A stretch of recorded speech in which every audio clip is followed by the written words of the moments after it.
Last October of 2023, and yep, I can't believe it's 2024 already either, but last October a research paper was published in a peer-reviewed journal, Archaeological Prospection, titled Geoarchaeological Prospecting of Gunung Padang Buried Prehistoric Pyramid in West Java, Indonesia. Authored by indigenous Indonesian geologist Danny Hilman Nadawajaja et al., or with others, it describes the work conducted on the little-known site in the jungle of Indonesia from October 2011 until October 2014, a decade ago now, which should give you an idea on just how slowly the wheels of the peer review process can grind at times. The findings reported in this paper are frankly extraordinary, as Hillman and his team conclude that based on their integrated, multi-method approach that included trenching, core drilling, carbon dating, ground-penetrating radar, electrical resistivity tomography and seismic tomography, the structure at Gunung Padang is a man-made pyramid, likely with internal chambers, built over multiple periods of occupation and construction, its oldest layers going back an astonishing 27,000 years, to a time tens of thousands of years before any known ancient civilization. You'd think that a paper like this, detailing years of solid scientific work, should have resonated through the archaeological establishment like an earth-shattering kaboom, similar to the findings at Göbekli Tepe, but that's certainly not what happened. Where's the kaboom? There was supposed to be an earth-shattering kaboom. Instead, and perhaps unsurprisingly to some, it was met with a majority of silence, or if not that, then criticism and derision. You can almost hear the snorts of derision. So let's get into the details here. What exactly was found at Gunung Padang by Danny Hillman with his years of work on the Yo, what site? up, Angel?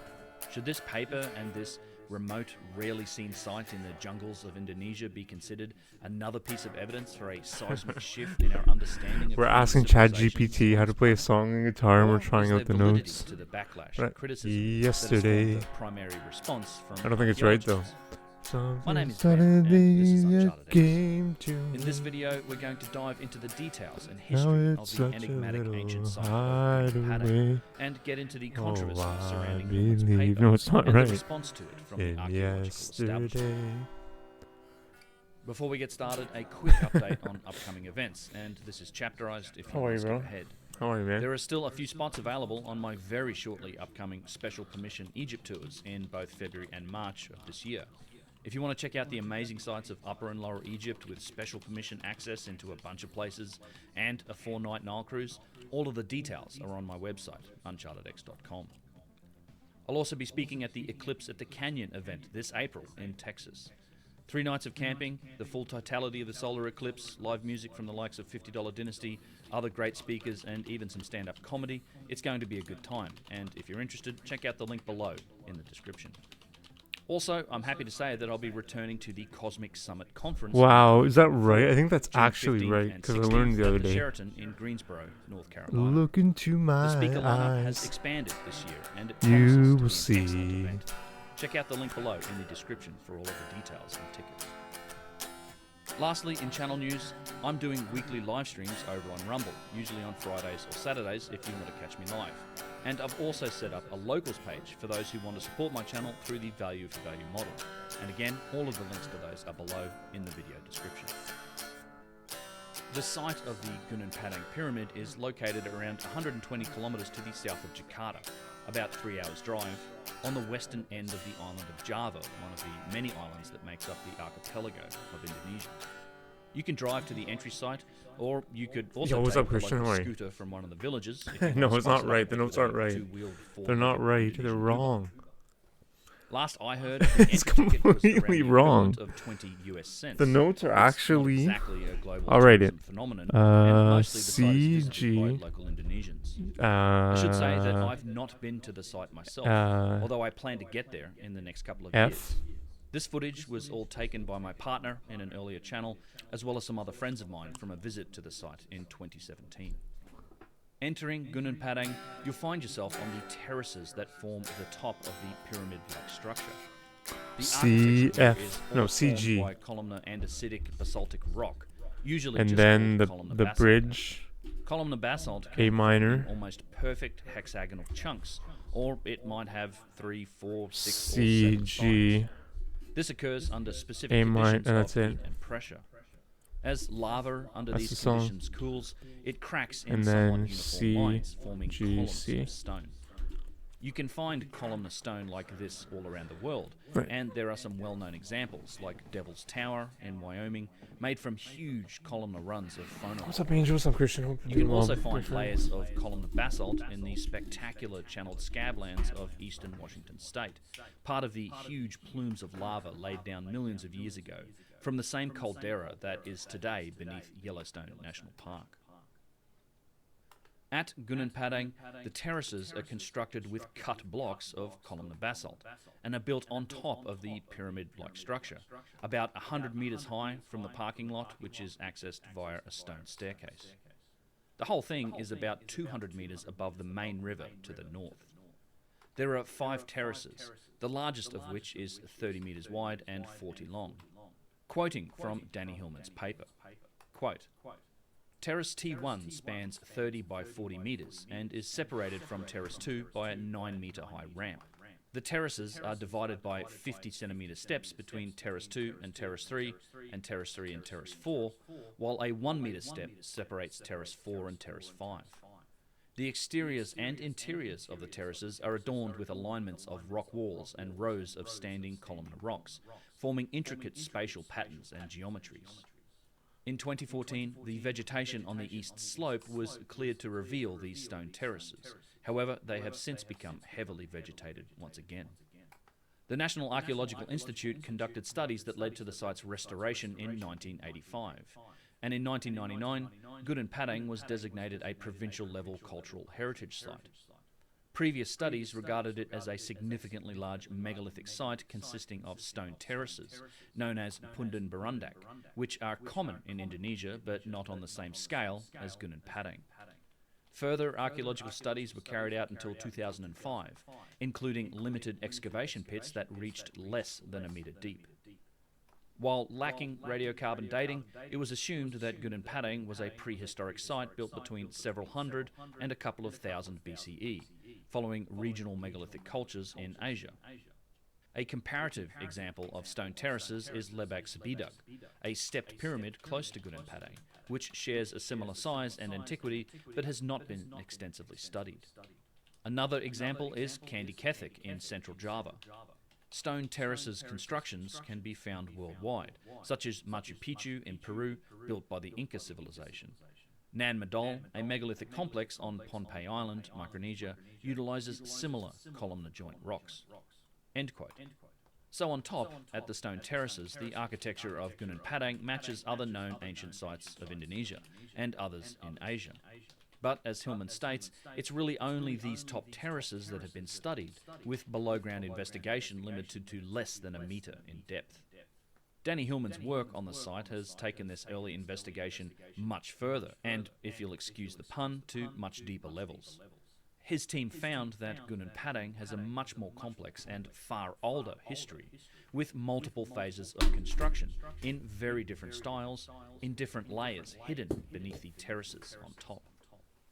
These different layers of different construction styles are dated to very different periods of time separated by thousands of years, and they're categorized by Hillman as different units, with Unit 1 being the terraces on top.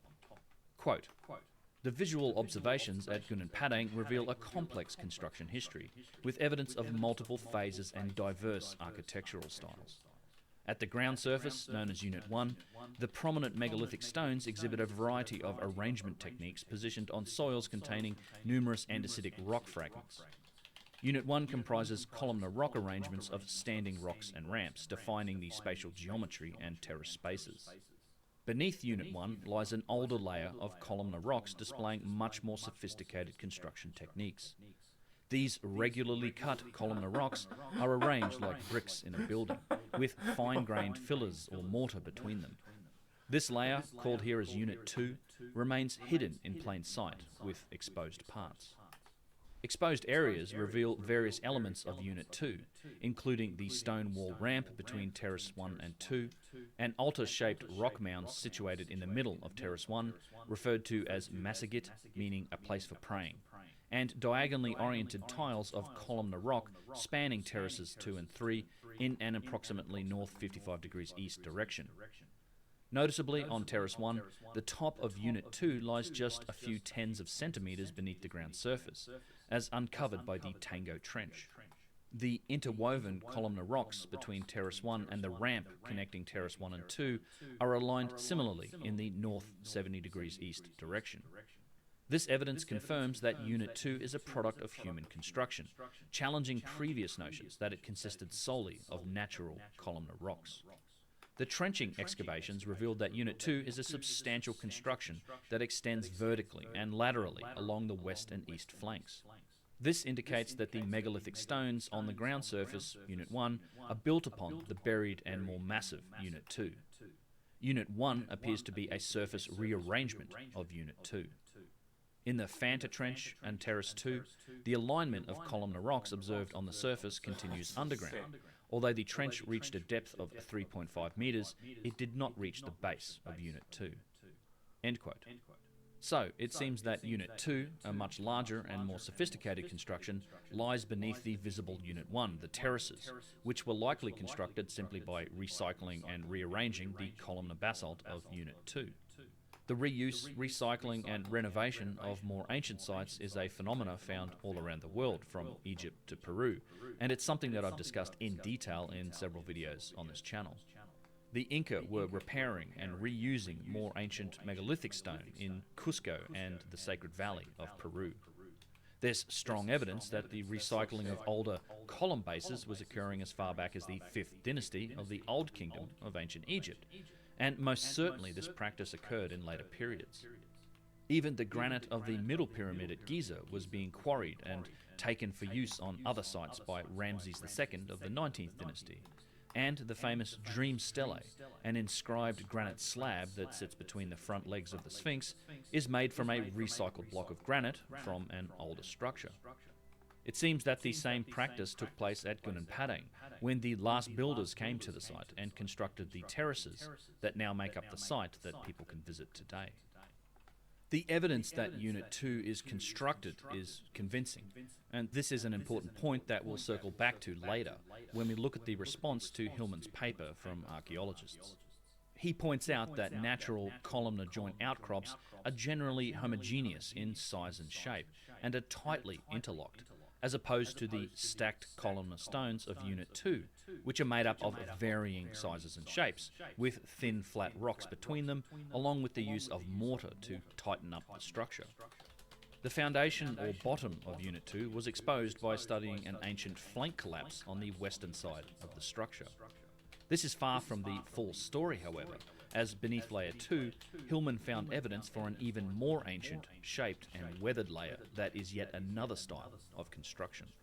Quote, "We have mapped a sizable ancient flank collapse or large landslide on the west slope. A part of its headscarp, Beta 2 cliff, exposes not just Unit 1 and Unit 2, but also an older unit beneath them. The 3 layers are parallel to the ground surface. Unit 1 has many rock fragments of broken columnar joint basaltic andesitic rocks. Beneath it, Unit 2 is the interwoven columnar joint basaltic andesitic rocks aligned in approximately north 70 degrees east direction, like those exposed on Terrace 1. The columnar joint rocks, unlike in nature, are stacked parallel to the layer, not perpendicular, and have been regularly cut to about 1 to 2 meters long on average. Furthermore, natural columnar joint rocks are more homogeneous in size and shape and are tightly interlocked. But Beta 2 exposure exhibits columnar rocks with different shapes and diameter sizes, and their surfaces do not interlock directly but are separated by fine-grained mortar. The orthogonal sections of the columnar rocks vary in shape, including hexagonal, pentagonal, rectangular, trapezoidal, and trigonal. There are also distinct thin flat rocks between the columnar blocks, probably added to tighten the structure. Like exposures on Terrace 1, the mortar between the columns has an average thickness of 5 centimeters. The columnar rocks are only slightly weathered, showing sharp corner edges. The Beta 2 scarp is critical in providing evidence of Unit 2's foundation. It reveals a distinct and sudden boundary where Unit 2 meets the underlying rock layer, which has undergone extensive weathering and decay. This layer consists of homogeneous coarse sands with a gravelly texture, possibly originating from a variety of volcanic rock materials. It is evident that this layer was exposed to the air for a significantly more extended period before being covered by Unit 2. In contrast to the homogeneous mass, there are embedded pillar-like structures that contain columnar rocks. These columnar rocks have experienced advanced spheroidal weathering, resulting in rounded corners and edges caused by exfoliation. This rock pillar structure appears to be an integral part of the overall construction. We designate the homogeneous mass layer as Unit 3A and the decayed columnar rocks as Unit 3B. The observed weathering profile is intriguing, since natural weathering typically occurs due to exposure to air and water, resulting in weathering and decay towards the ground surface, rather than the opposite. End quote. The subsurface work at Gunung Padang, consisting of core drilling, ground-penetrating radar, electrical resistivity tomography, and seismic tomography, also revealed the presence of the deepest layer, Unit 4, which Hillman describes as meticulously shaped bedrock. Quote, Unit 4 is not exposed on the ground surface and consists of massive basaltic andesitic rocks with intensive fractures. This characteristic was observed in boreholes 1, 3, 5, 6, and 7. The rocks in Unit 4 are generally in a fresh state or exhibit minimal weathering. In borehole 1, the top of Unit 4 is identified by a heavily weathered 2-metre-high massive basaltic andesitic rock associated with fluctuations in groundwater levels, evident through water inflow during drilling.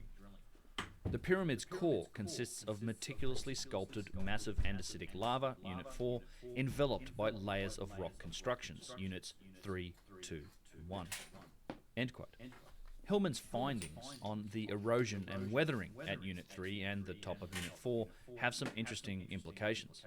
It means that these layers, the shaped bedrock and blocks built on top of it, were exposed to the open air, potentially for millennia, and suffered spheroidal weathering from wind, air, and water over this time, before they were built over by Unit 2. We don't see the same thing occurring to the stacked columnar basalt of Unit 2. These regularly cut blocks still have their sharp corners, and don't display the same level of erosion. Unit 2 is also a very different construction style to Unit 3 and 4, which is essentially shaped bedrock with embedded pillar-like structures that use the columnar jointed rocks. When I first saw the profile of some of these pillars and shaped bedrock, I immediately thought of sites like Karahan Tepe in Turkey, which, along with sites like Göbekli Tepe, are firmly dated to at least 11,000 years old.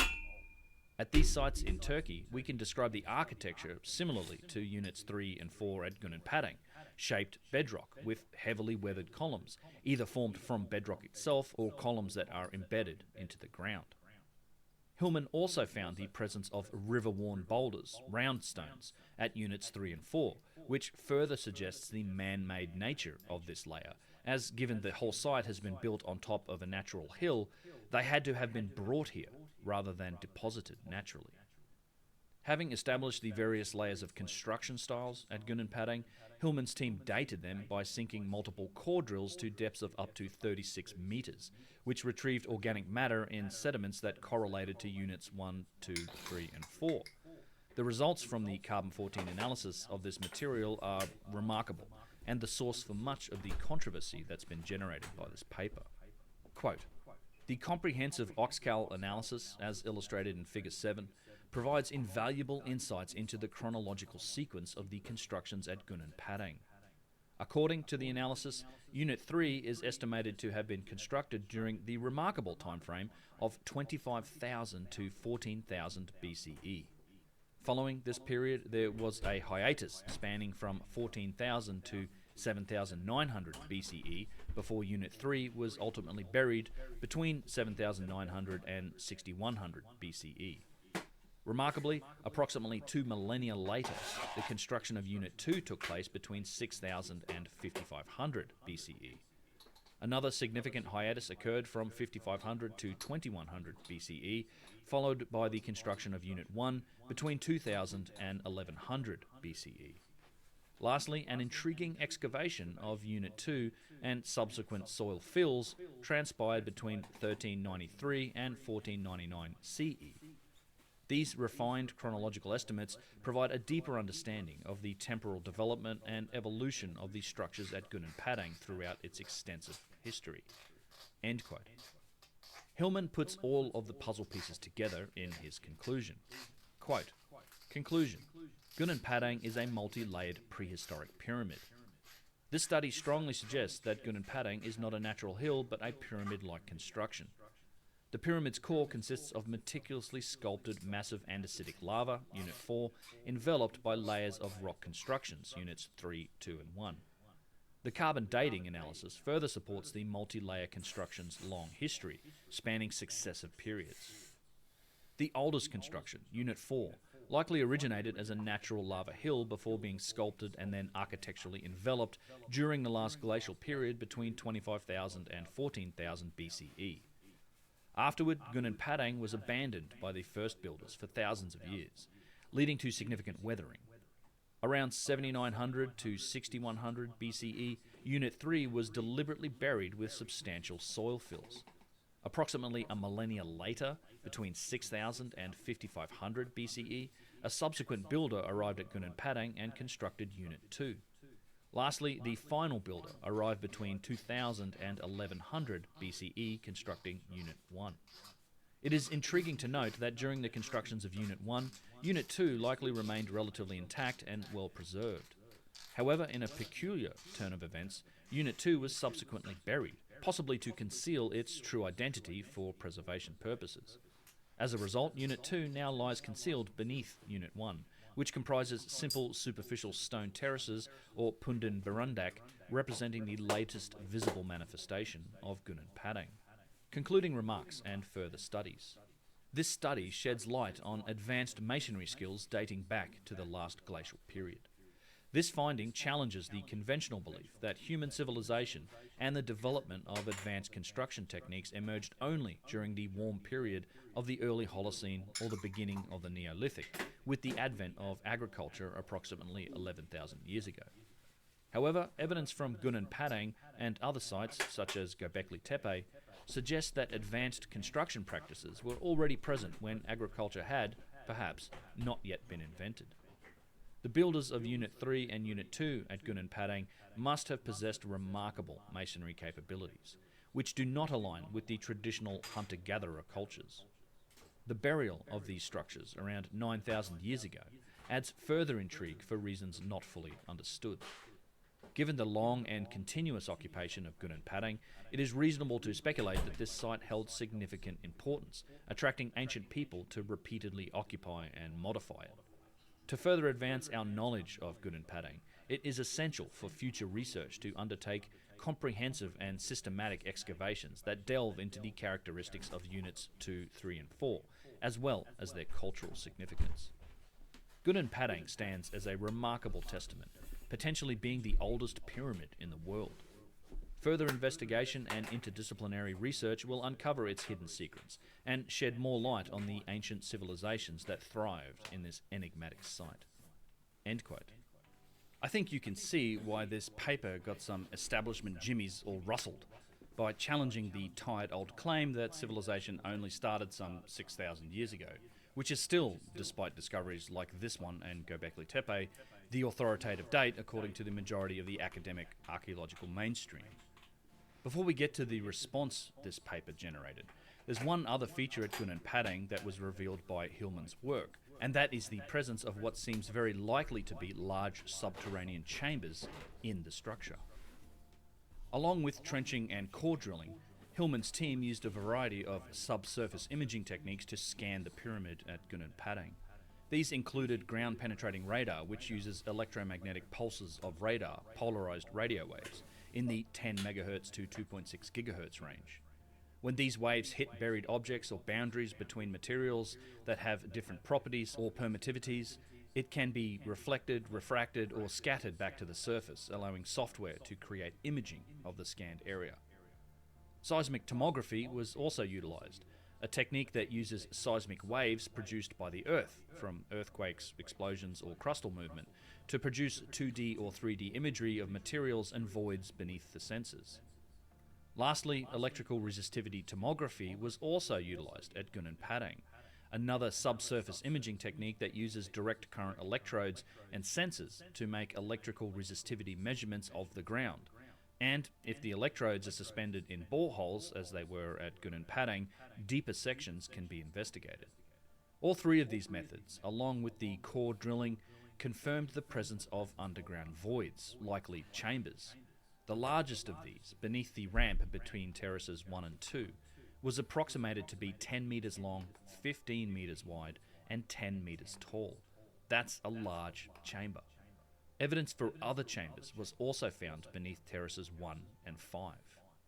Quoting from Hillman's paper, notably, a high resistive anomaly in electrical resistivity tomography aligns with a low velocity anomaly detected in seismic tomography, indicating the existence of hidden cavities or chambers within the site. Additionally, drilling operations revealed significant water loss, further supporting the presence of underground spaces.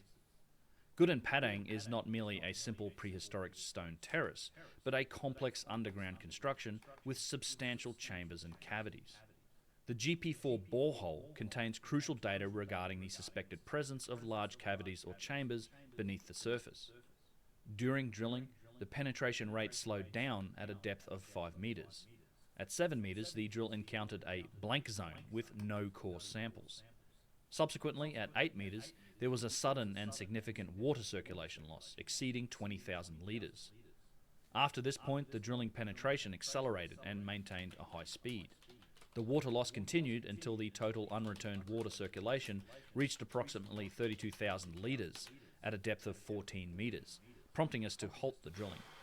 The substantial water loss strongly indicates the presence of a large underground cavity. At a depth of 10 meters in borehole 7, we encountered a lengthy andesitic rock core measuring 1.3 meters.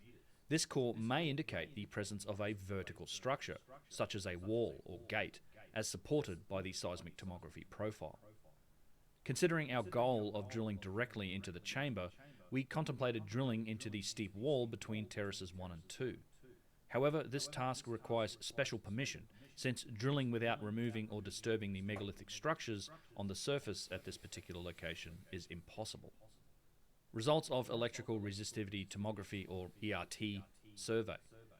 The east to west ERT sections, utilizing 2-meter spacing electrode configurations, reveal the pyramidal shape of layers A and B with symmetrical east and west flanks.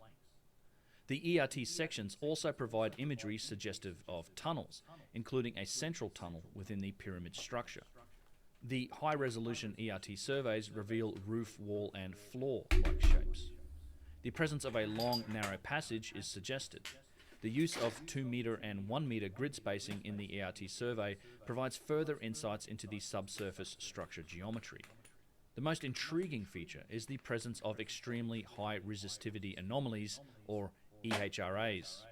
The most prominent EHRA is found beneath the ramp and terrace 2, providing solid evidence of a large cavity or chamber. To further investigate the EHRA identified in the 2D ERT sections, a 3D ERT survey was conducted, covering the entire expanse of the megalithic terraces on the hilltop. The survey employed 112 steel electrodes, strategically arranged in 4 parallel lines with a 5-meter spacing between both electrodes and lines, resulting in a rectangular survey area measuring 15 by 135 meters. By conducting a 3D survey, we were able to gather data with significantly higher density compared to the 2D survey, as the 3D approach captured volumetric information rather than just a 2D section. The results of the 3D survey provided successful visualization of the suspected large cavities in 3 dimensions, as depicted in Figure 10.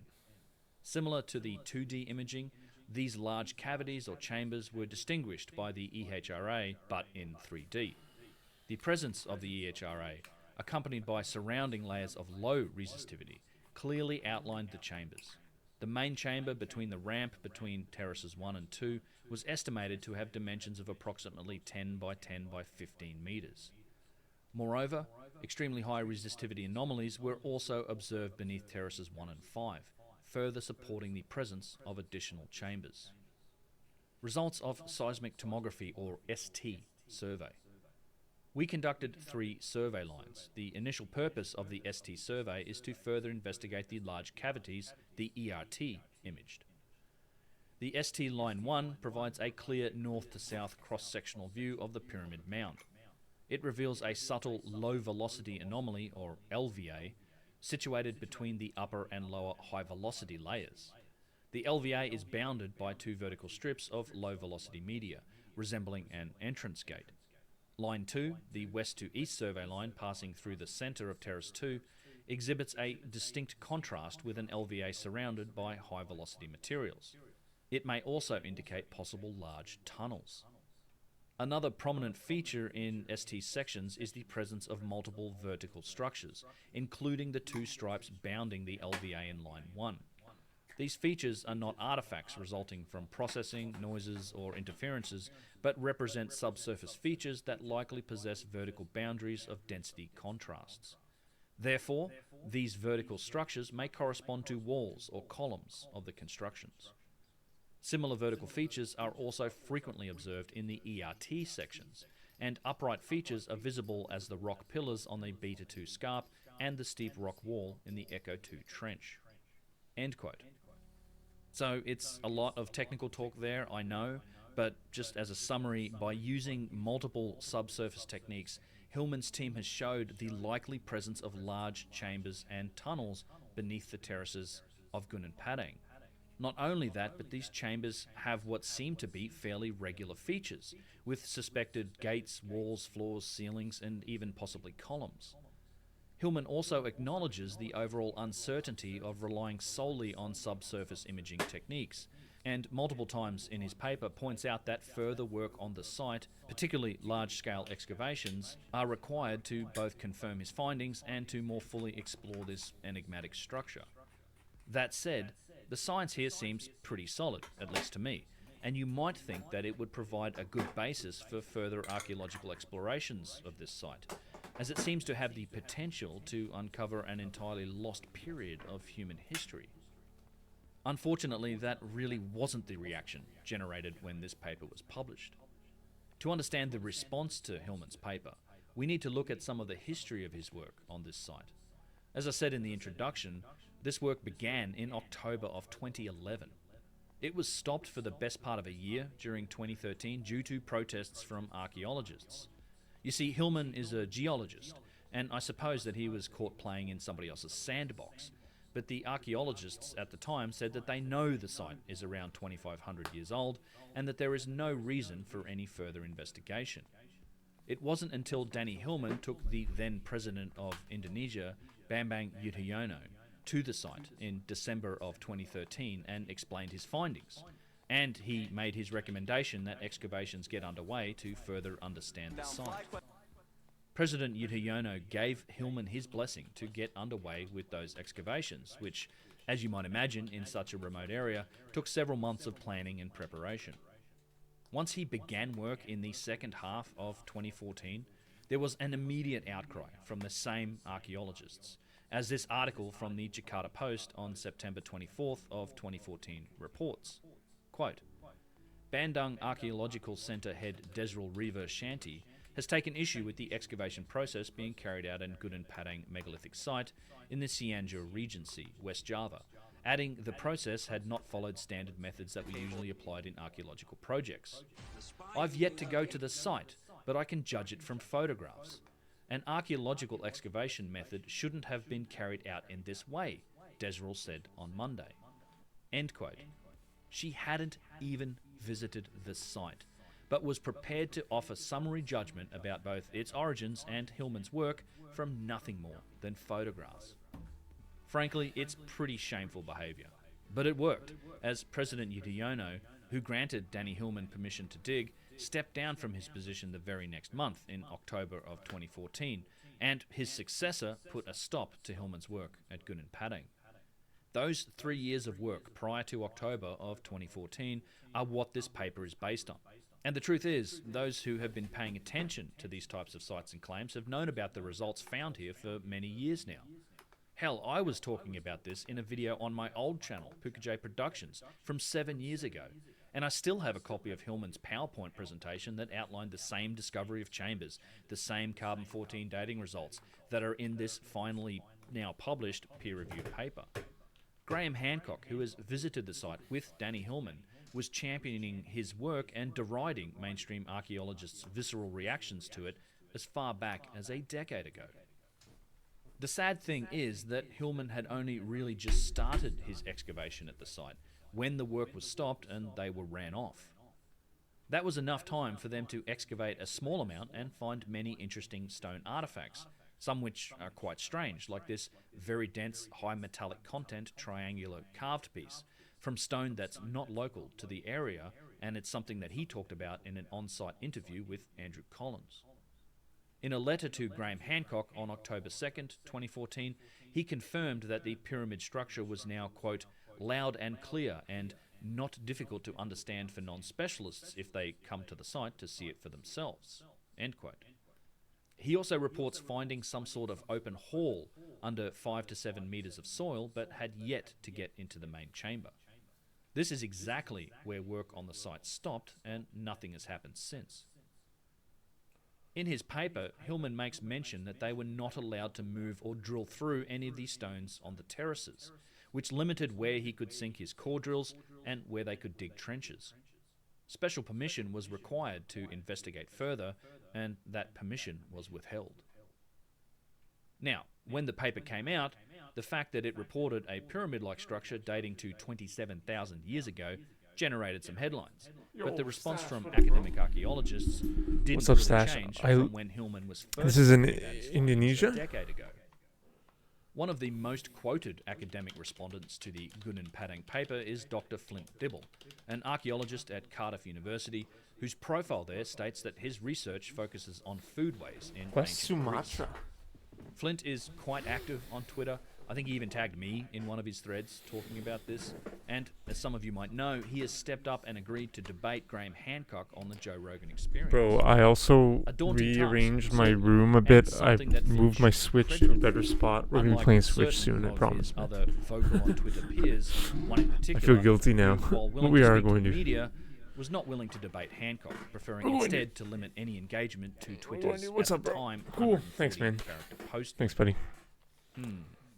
This debate between Hancock and Dibble was originally supposed to have taken place late in 2023, but due to some health Playing the issues with Xbox more? Flint, Cool, man. was rescheduled till, I think, Oh wow, no way. 2024. That's cool. I very much hope that the debate takes place, as I'll be watching with interest, and I sincerely wish Flint a speedy recovery. Dr. Dibble is quoted in articles responding to the Gunung Padang paper in Scientific American, The Guardian, and in the Daily Mail. He states that there's no evidence the buried layers were built by humans, and that, quote, material rolling down a hill is going to, on average, orient itself, end quote. That statement might be true, but I'd Nice, love man. to see any other examples of material rolling downhill that somehow oriented itself into neatly ordered stacks of regularly cut and similar length columnar jointed rock with flat stones and 5 centimeters of mortar between them, effectively tightening the formation, as reported in the peer-reviewed paper. Nature really is mysterious and wondrous, I suppose. Perhaps Flint should consult with a geologist about how columnar andesitic rocks naturally form, or even read the part in the paper where Hillman provides exactly the evidence that he seems to be missing about the buried layers being man-made. My favourite quote from Dr. Dibble was a pretty typical strawman argument, the unfortunately very standard tactic of misrepresenting the evidence to create a point that is then easily dismissed. Quote, if you went to the Palace of Westminster and dropped a core 7 meters into the ground and pulled up a soil sample, you might date it as being 40,000 years old. But that does not mean the Palace of Westminster was built 40,000 years ago by ancient humans. It just means there's carbon down there that's 40,000 years old. End quote. This argument that all Hillman's team did was to date some really old dirt is repeated by several archaeologists, both in newsprints and in blogs. Noel Hidalgo Tan, an archaeologist at the Southeastern Regional Centre for Archaeology and Fine Arts in Bangkok, in a quote from the New York Times, said that, quote, "It's just soil and not connected to construction activity," end quote. He also seemed to be taking a page from recent American political tactics when you just call anyone you don't like a Nazi, and told the New York Times that, quote, "The pyramid narrative has some nationalistic edge to it, and it's backed by a former president," end quote. In this case, meaning Bam Bang Yudhoyono. John Hoops probably needs to give this guy a call for his next pseudo-archaeology hit piece in the Society of American Archaeology Journal. No charge for the tip. The pyramid narrative, such as it is also generally sneered at by archaeologists, claiming that Indonesia has no history of pyramid construction. As Graham Hancock recently pointed out, perhaps they should take another look, as a site he has visited in central Java, known as Candi Suke, that he reported on in his 2015 book Magicians of the Gods, and the site was also mentioned by Hillman in the paper, bears a striking resemblance to those pointy triangle-shaped stone things that seem to be found in many places all around the world, from deserts to jungles. The logical fallacies found in these articles and blogs don't stop there. In most of them, either Graham Hancock or Atlantis gets a mention, despite neither his name nor the word Atlantis appearing anywhere in the peer-reviewed paper. I even did a search. I'm clever like that. Although Hillman has had an association with Hancock, and both he and Graham have authored books in the past that deal with Atlantis, neither Graham Hancock nor Atlantis has anything whatsoever to do with the scientific data presented in this paper about Gunung Padang. All this is an attempt to discredit Hillman and his work as nothing more than pseudo-archaeology, nonsense that can be ignored without ever having to deal with the legitimate data presented. It's exactly the same tactic employed by Michael Shermer in his debate with Hancock and Randall Carlson on JRE, where he attempted to roll Graham up as just one more of the crazy authors in the alternative field and dismiss his work without ever addressing, or in some cases even reading it. And you've been to Giza, though? No, I've never been to Giza. Oh, dear. Other archaeological blogs dismiss the paper's ground-penetrating radar, electrical resistivity tomography, and seismic tomography findings as nothing more than voids and natural chambers associated with the remnants of a volcano, despite the paper reporting not only regular shapes to the voids, but other structures that resemble gates, walls, floors, ceilings, columns, and tunnels. This same blog also trots out the same strawman bias accusation on Hillman and tying him to both Atlantis as well as some sort of nationalistic pride. Some pretty creative reading between the lines going on here when we're talking about a peer-reviewed paper in a respected journal. Here's the reality, at least as I see it. Hillman, both in commentary in the articles and in the paper itself, acknowledges that this is only an initial step in the exploration of Gunung Padang, and that it needs real archaeological excavation, and that he hopes that that will happen. In the paper, he states that they were prevented from moving any of these stones at the site, and they were limited to using seismic, electrical, and radar-based scanning techniques, as well as being limited in where they could run their core drills. The claim that the carbon-14 datings are just old dirt doesn't hold up, as those sedimentary layers are coupled to structures that evidence shows were likely man-made and quite substantial, if not deliberately buried. It should at least form the basis for archaeological curiosity and further work, rather than sneers and derision. Also, this practice of dating soil associated with layers of ancient structures is an established method that's been used without controversy on plenty of archaeological digs. I guess as long as the dates that it comes back with don't rock the mainstream boat too hard. Is this a controversial paper that's making some extraordinary claims? Certainly. The history of science is littered with such examples that have, eventually, progressed human knowledge and overturned previously held truths or dogmas. Or, alternatively, they've been proven wrong in the long run, but with data rather than outright dismissal.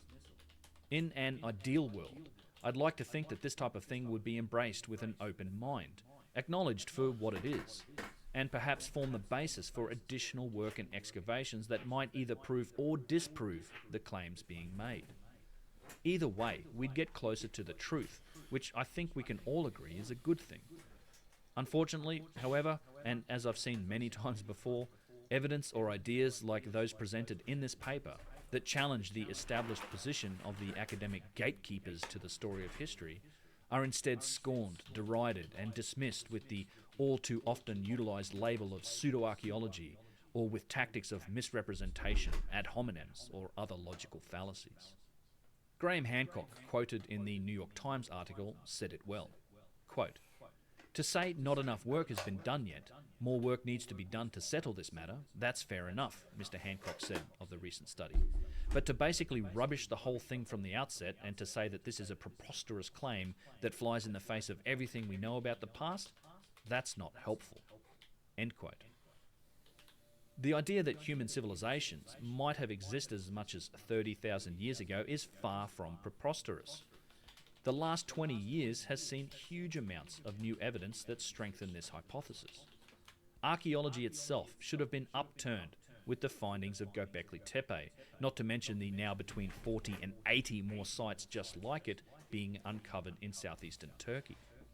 If you haven't seen the Snake Bros' excellently produced video on Göbekli Tepe, I'd highly recommend it, as even the carbon-14 dating of Göbekli Tepe to some 11,000 years ago is, I think, only scratching the surface of how old these sites truly could be. In the last 20 years, we've seen the timeline for the human species get vastly older, with the discovery of human remains dating back to more than 300,000 years, and DNA studies, along with analysis of tooth morphology, pushing those dates much further back to the 800,000 year mark. In the last 20 years, we've seen the return of catastrophism and the uncovering of the violent and world-changing events that occurred at the boundary Imagine between that the bot. Pleistocene and Holocene. Some Yeah, buddy, we got it 14,000 working, years bro. ago, known We as got it the working, Younger man. Dryas. Prior to We this got it time, working, man. We before got the Android massive ice 18. sheets of the northern hemisphere melted, sea Android levels were 18 is my 120 meters, 400 400 feet lower my than they are bot. today. She's new here. Indonesia, rather than being the She's a mod. You archipelago can of see that's islands, her. was still temperate then, if not tropical, and part of a much larger landmass known as Sunda. I haven't linked the names This yet. area has been suggested by many That's the researchers next as a step. potential cradle for civilization during the colder periods of the last glacial maximum, and it's certainly got plenty of megalithic sites and mysteries that have yet to be fully explored. Within the context of these recent advances in science, and with Danny Hillman's findings in this preliminary study, the idea that Gudin Padang might in fact be a large constructed pyramid with disparate periods of occupation and building going back as far as 27,000 years isn't exactly outrageous. What's wrong with accepting the data, even if you don't accept his conclusions? and ChatGPT, proceeding yeah, to right. Oh my investigate god, the dude. site further Man, with what it ChatGPT, really yeah, means, right. which is large-scale archaeological excavation. Seems like a fairly reasonable conclusion to me. However, as we've seen, that isn't what happens when scientists or researchers from outside the academic archaeological establishment dare to put their ideas forward. As has happened to many, Hillman's work was simply dismissed as nothing more than pseudoscience. Unfortunately, the visceral response from the gatekeepers of history might well be having its intended effect. Pressure from academics has had an effect on the journal Archaeological Prospection and its publisher Wiley, who confirmed that the Wiley ethics team is investigating the paper in accordance with the Committee on Publication Ethics Guidelines, whatever that is.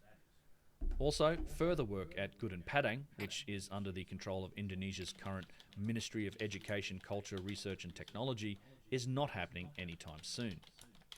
Hilmar Farid, the minister's current Director General, said to the New York Times that this latest research is, quote, apparently inadequate to support the theory that this is a human-made pyramid, and that, from the perspective of someone like me who has to mobilize resources to support certain activities, this is certainly the last priority, end quote. Well, there you have it. Is this the end for real research on the remarkable and mysterious site of Gunung Padang?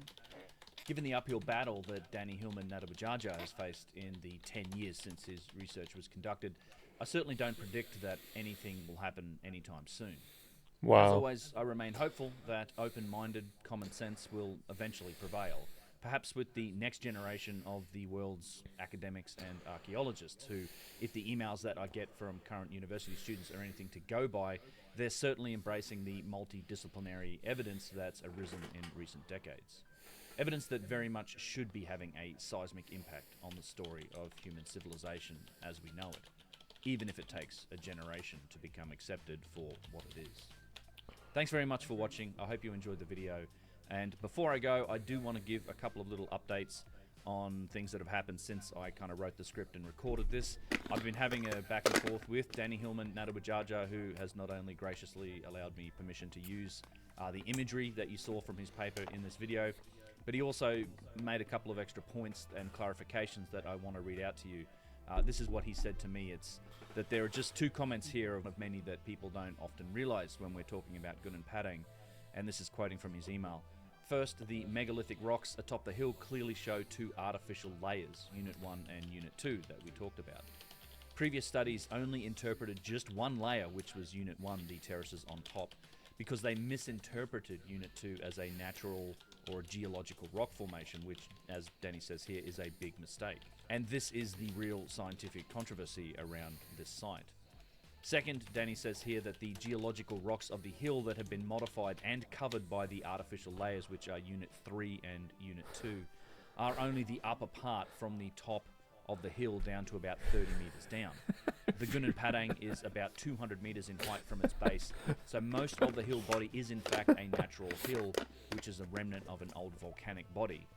That's the end of what he said here, but if I can interpret that and about what I think about it, I think what he's saying is that that hilltop was sculpted.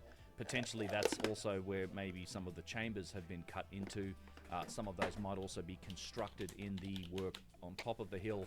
But it is a site that's actually been built on top of a natural hill, which is the remnant of a volcanic body.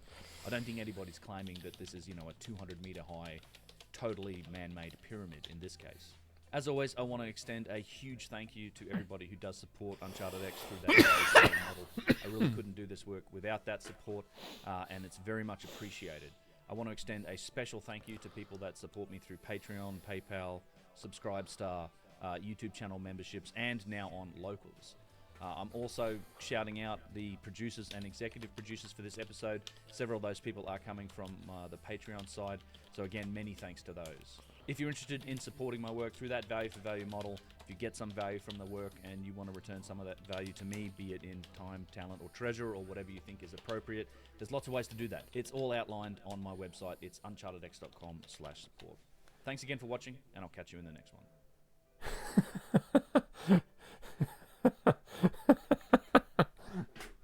We learned what sesquipedalian is yesterday from ChatGPT. It means someone that uses unnecessarily complex and long words.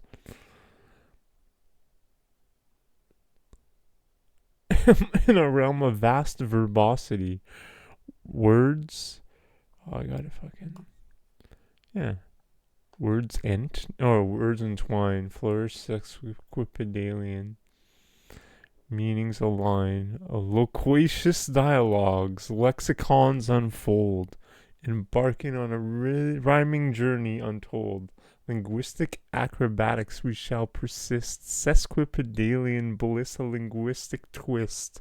Hope you enjoy these verses, these verbose verses. Damn. Wow. We've already streamed for like an hour. I've done nothing.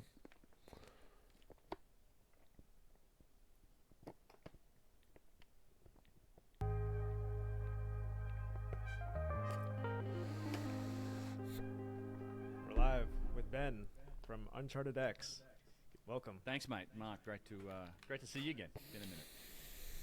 Yeah, the trip with you in Egypt was probably the most memorable experience of my life. Really? So I love to hear it. Yeah, I mean, that's part of the one of the things I've grown to really love about doing those Egypt tours. Honestly, I mean, I got started because it's a good way to get into those special permission sites. I build those tours around these 7 or 8 special permission accesses that you can't get into as a normal tourist, and they cost thousands of dollars each. And I can't pay for that myself, so it's a great. You take a group and you spread the cost around, and everybody gets to experience it. But over time, man, I really enjoy it. I'm not the most social person all the time on my own, but I really do enjoy sort of getting a lot of like-minded people together that are interested, engaged in these topics, and then showing them some of these things and seeing the reaction to it. So thanks for saying that. It means a lot.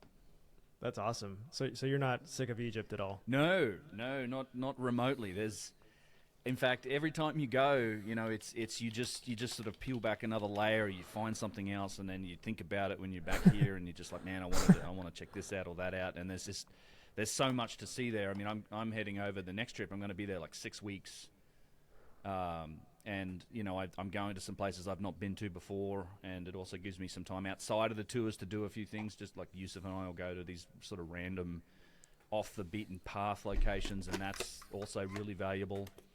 Not remotely sick of it. I love that place. It's like a second home now. Wow. Yeah. For me, the trip with you was my first time, and I feel like all I could do is just sit back and look at everything in complete and utter awe. Yeah. It's like that. I think people. I always describe it as like just do it at least once. Like it's kind of like I know it is a bucket list item for a lot of people, but you can look at pictures of the pyramids and Giza and things like that, but it has a different impact when you're actually there. There's also this.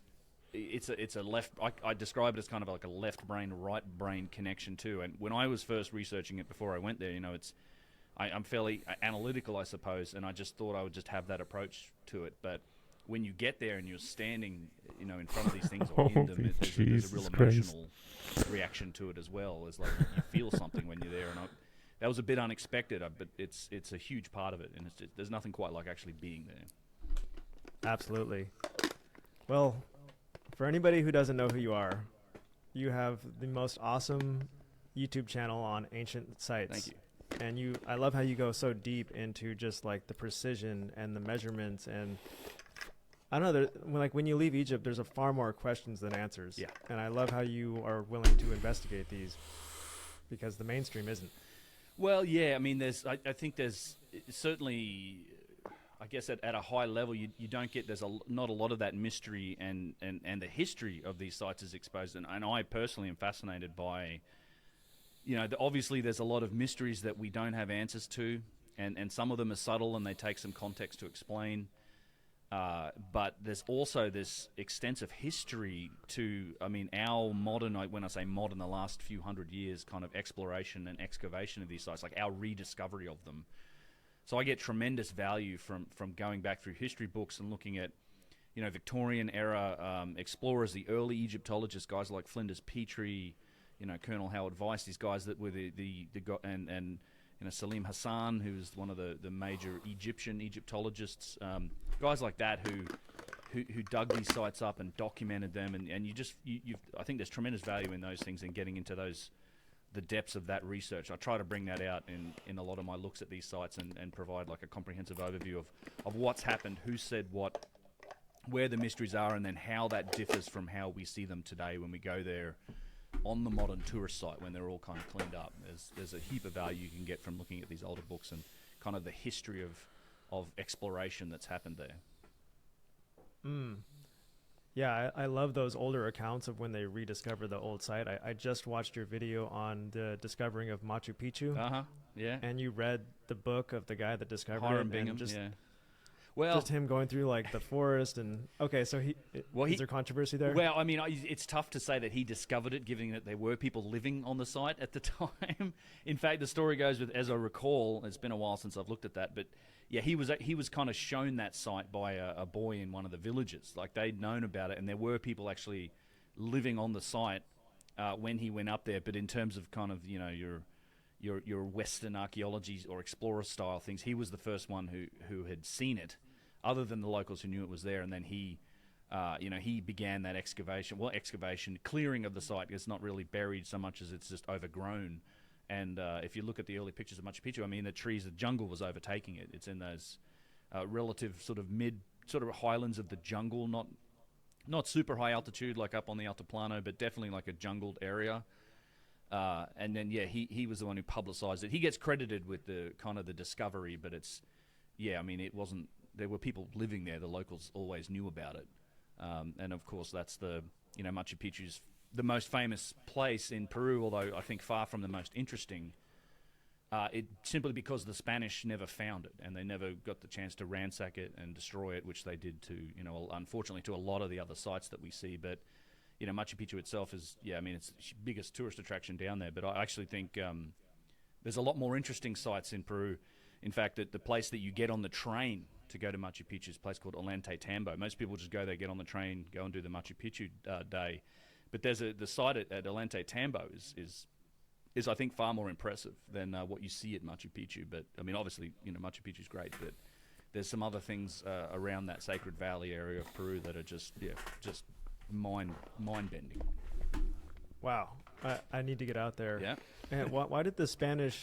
Why couldn't they find Machu Picchu? Well, so if you go there, it's a rugged environment. So I can show you pictures of it too. It's like these giant, very steep mountainous peaks that are very heavily, densely forested and canopied in trees and just greenery. It's spectacular. It's up in the clouds, and it's all these mountain peaks that are surrounded by these valleys, and there's thousands of square miles of this stuff. So they were looking, like they had heard rumors of this city where the royalty would live, and they were looking for it. And, I don't think that's a real apparently at one territory. point they were passing through the The valleys. and they just couldn't Australian climb every peak, and Antarctic you can't really territory? see it from down below, and they just never found it. I mean, they were looking for it, but they never actually found it. And it's just by virtue of its location and the environment that it's in, you can't. Some of those peaks they're super steep. As you'd see if you go there, the staircases are quite precipitous. Actually, you go up and down, and there's Machu Picchu, and then there's Huayna Picchu, which is kind of a nearby peak, and that's a special ticket. Takes most of the day to climb that thing, and it's very, very steep. But you still find all this stonework up there, like these carved staircases and stonework that is up there. I mean, it's so I imagine very, very fit people living in these environments. I mean, and that is one of the amazing things about the Inca culture, who were definitely there. And I mean, I think the core of Machu Picchu goes back older than that, but they definitely built and used that site. But they would use the difference in altitude to farm at different levels. Like you can grow different crops in different sort of climate zones as the altitude changes, and that's one of the genius things that the Inca did when they had their empire or their civilization in that part of Peru. Yeah, some people seem to be just so differently adapted to that altitude. Yeah. Like you have in certain sports, some people can just run forever, or I know. they just have infinite cardio, and they're typically from these like mountain areas. Yeah, So- I mean, I actually think if there's been studies done on like the Sherpas in Nepal, with these guys in the Himalayas, that they literally have like genetic advantages in terms of like just the ability to effectively carry oxygen from their lungs into their blood. They do really well at high altitude. I suspect there may have been something going on there, just an adaptation that happens over time. Because that's the crazy thing about Peru, and particularly as you go further south into Bolivia, at the bottom end of the Sacred Valley, when it goes up into the Altiplano, I mean, that's even higher. Like, I think Machu Picchu's in the 7,000 feet range. Cusco itself is at 11,500 feet. And then Lake Titicaca is like 12,500 feet, and there are sites up to nearly 14,000 feet where you can find people have moved these giant blocks of stone up on top of these, these sort of mountains and hills and built these sites. And there must have been large populations of people there at some point. I mean, Tiwanaku, which is this incredible site in Bolivia, it's a little bit higher than the modern lake. It was likely at the lake shore in ancient times, but it's one of the great mysteries of that site is that how do you develop this like megalithic city at an altitude where it's very, very difficult to grow crops? You're above the tree line. There really isn't any vegetation, like big vegetation there. It's one of the big mysteries about that site is like, how do you support a population to enable you to build what you can find at Tiwanaku? And it's not really a mystery that we've ever been able to solve. I mean, Tiwanaku, Pumapunku is another part of that site that's often discussed with it, but we don't really know how old it is. I mean, I've done some videos on it. There's been archaeoastronomy dating done on that to suggest it's older than 10,000 years. There's been some interesting fossil finds found there that are of some extinct kind of late Pleistocene animals. Some of those ones that went extinct during the Younger Dryas they've found on that site. There may even be depictions of some of those animals in some of the artwork there. There's a lot of cultural indications. There's a guy named Arthur Poznański, who was Polish. He spent like 40 to 50 years exploring and documenting and effectively protecting that site and he's kind of published the definitive works on it in a couple of books. Actually, I have his books. I've done some videos on his work and on Tiwanaku in the past. But yeah, I think there's a huge mystery when it comes to South America and that area. Legendary. I think it has a megalithic history, and I think it goes back much further. Hashtag Mamba forever. the Come on, typical, man. Come on, man. response that you get, or what is it attributed to it in the mainstream, which is that the Inca in general, at least in the Sacred Valley, were responsible for everything you see there. But I think there's plenty of evidence. In fact, it just, once you see it, it kind of just hits you in the face. It's very obvious that they most likely they found what was a destroyed or an abandoned megalithic city in Cusco and all of these megalithic sites, and they made that their capital, and then they rebuilt and built upon those works during their time. Because I think I was watching your video, and you said that there were 3 distinct types of building in that area. That's right. What are those 3? So yeah, it's there's and this does exist globally as well, I'd say. But this is I have to credit Jesus Gamara. Oh wow, they actually, that's probably Peruvian accurate. Researchers, been researching the Sacred Valley sites for more than 50 years. Who really came is up with the insanely high. nomenclature and the classification of this architecture. I think they're spot on. But you always see these 3 layers. They're in the same layers in terms of the older stuff's at the bottom. You have megalithic stuff on top, and then the Inca work on the top. But at the bottom, it's something called Hanan Pacha, which is, I describe it as the monolithic kind of living rock. This is the carved bedrock. This is some people describe them as Inca thrones, you see, shaped, carved into the bedrock itself. There's all sorts of strange shapes. There's like curved shapes, like almost like as if it was melted and the water was running. You have places like Kenko, Zonex, Temple of the Moon, all of these sites around Cusco itself that exhibit this type of work. It's at Sacsayhuaman, it's at Ollantaytambo. You can even find it at Machu Picchu and all these other places. And that's like the what seems to be the oldest layer in a lot of places like Kenko and the Temple of the Moon. It just seems tremendously ancient, very eroded, like noticeably more eroded, and just looks weathered and ancient relative to everything else. And built on top of that, you will find what's called as Uran Pacha, which is the very classic, famous kind of megalithic, polygonal, cellular work, right? So this is the walls of Sacsayhuaman, or the big the big walls in the streets of Cusco. This is that really precisely done, no mortar between them, really big stones, all generally of the same stone type. Classical megalithic architecture, very similar to things we see in Egypt and in Turkey and in Easter Island and other places around the world. You have that layer, and often you'll see that it's almost gently built on top of or around the Hanan Pacha architecture. It's like there's this theme of circular protection, as if they were respectful and they were like protecting the more ancient architecture. And then on top of that, and you see this everywhere, you see the Inca repair work, and in Jesus' system, it's called Ikun Pacha, and that's the Inca work, which is like small local stones, cobblestones, just local rocks. It's a mishmash of different rocks, usually, often used with mud mortar, and obviously different and much more primitive style of architecture. And this is the work that the Inca does. It matches kind of the terracing that the Inca did. They would build these tremendous terraces for farming. And it certainly matches what we know of their I love technological ChatGPT, man. capabilities of the civilization. And, I mean, there's even accounts from those early Spanish conquistadors and some of the guys that were writing down accounts of them seeing the Inca trying to repair and reuse this more megalithic stuff. So but the Inca would do the same thing. They clearly respected and built upon those earlier styles, and they followed those same themes of like a circular protection, and they would repair things where they could. And it gets, and some of the the evidence that they weren't building this stuff is shown by when they couldn't find where like a big megalithic stone would go, they would use it in their walls. Like a lot of the lentil stones above doorways, for example, are typically like a megalithic stone that It's good. Yeah, it's crazy. It's a different stone type. It's bigger and better made, and it came from somewhere else. Crazy, bro. And they'd reuse that.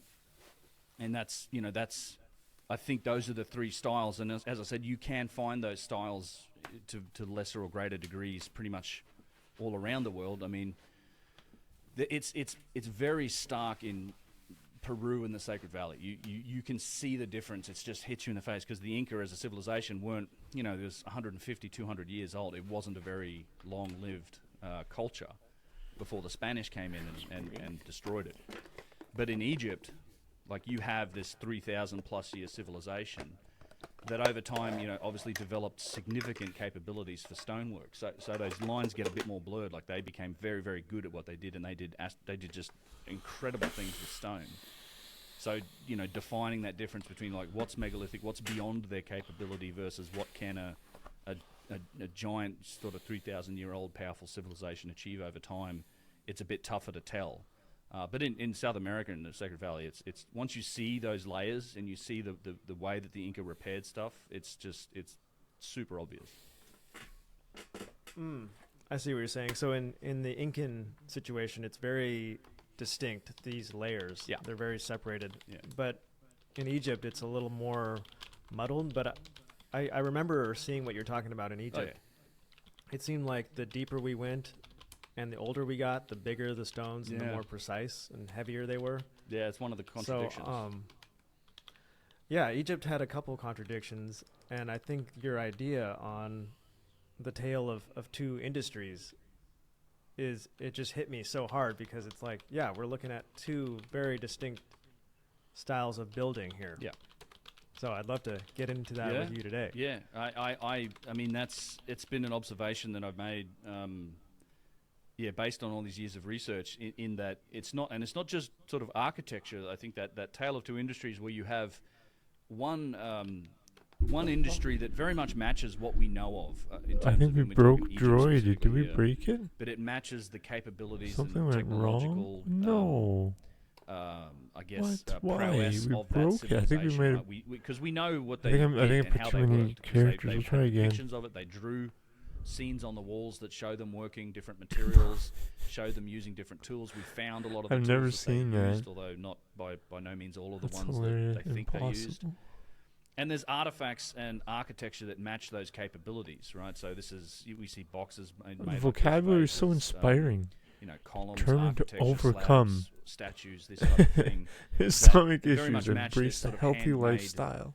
Bronze Through Age, balanced nutrition, exercise, and relatively self-care, primitive, he gradually grew strong. manufacturing capability. Perseverance and But then there's a positive whole category of mindset these same types of brought artifacts him not that only we've done. physical strength, but and these also are an these, inspiring giant story of megalithic structures, resilience. The Valley Temple, the Mortuary Temple, in some cases certainly aspects of the pyramids, statues, vases, columns, boxes. These things, there are examples of these things that are just mind-bendingly precise and it really boggles the mind as to how these things were made, how they were moved, and they really don't match the capabilities and the technological ability of a Bronze Age culture like that. And nobody's ever really proven that you can in fact make these things with those primitive methodologies. In fact, the only way that we could do a lot of these things today would be to use our very best machine tools and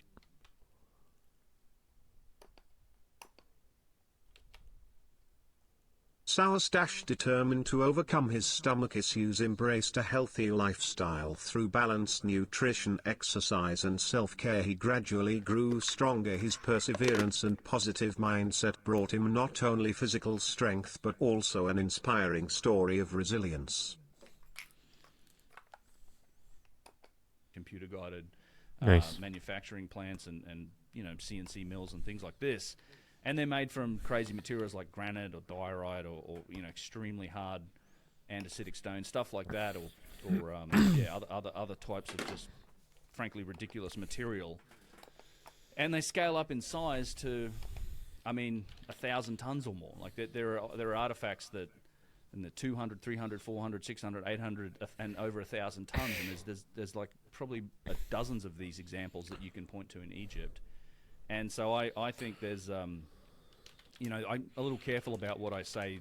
Definitely can't be done by the dynastic Egyptians because you don't really want to underestimate their capability. But at a high level, I break it down into a couple of different categories. One is the evidence for advanced types of machining, and we see this at places like Abu Sir. We see it on statues and columns, obelisks, and boxes, where you have tool marks, right? You have tool marks for these tools that we can't really explain within the context of a Bronze Age civilization. Things like tubular drills that show just a remarkable penetration rate into the stone based on the spiral striations that we see on both the cores and the walls of these tubular drill holes. In other areas, we see things like circular saw cuts or straight saw cuts going at a rapid rate through material like granite or basalt. And some of the diameters, if you extrapolate kind of the curvature of some of these blades, you're talking like 30 feet. With some of them huge tools that are evidently cutting, and very thin too, because some of them have kerfs where they were cutting. Very thin tools that cut right through this material. And then there's another category which really relates to precision and symmetry. And it's hard to eyeball that sort of stuff. It really does need to be measured and studied. And that's been the conclusion with the work that's happened in 2023 around the vase scanning that I've been documenting on my channel, where we've taken some of these pre-dynastic artifacts. That's the other thing. A lot of these precision artifacts actually predate the dynastic civilization, and we've been inspecting them using modern metrology tools, things like structured light scanners, CT X-ray scanners that give you a extremely accurate model of these artifacts down to like the thousandths of an inch, or in some cases down to the micron with the CT X-ray. And then you can go into GD&T kind of tools that are, geometric tolerance and design tools, where you can now analyze things like concentricity, roundness, surface flatness, symmetry, and essentially look at the precision within which this thing was made. And we're seeing these remarkable results where, your average deviation on the surface of some of these vases might be within 1,000th or 2,000ths of an inch, which is, a human hair is between 2 and 3,000ths of an inch thick.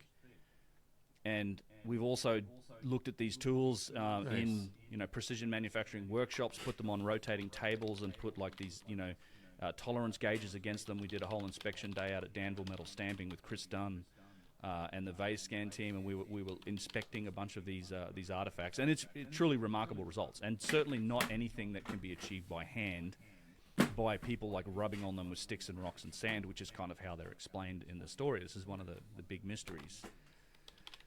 And we see similar things, and Chris Dunn has done some good work looking at symmetry in statues and things like that too, and seeing perfect symmetry is also an indication of precision.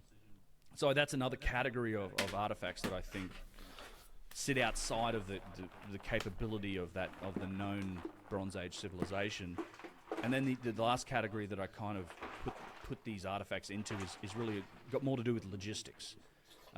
So anything I would say above about 200 tons is a significant challenge to suggest that an artifact that weighs more than around 200 tons, it could be more, could be less, but that's sort of an area.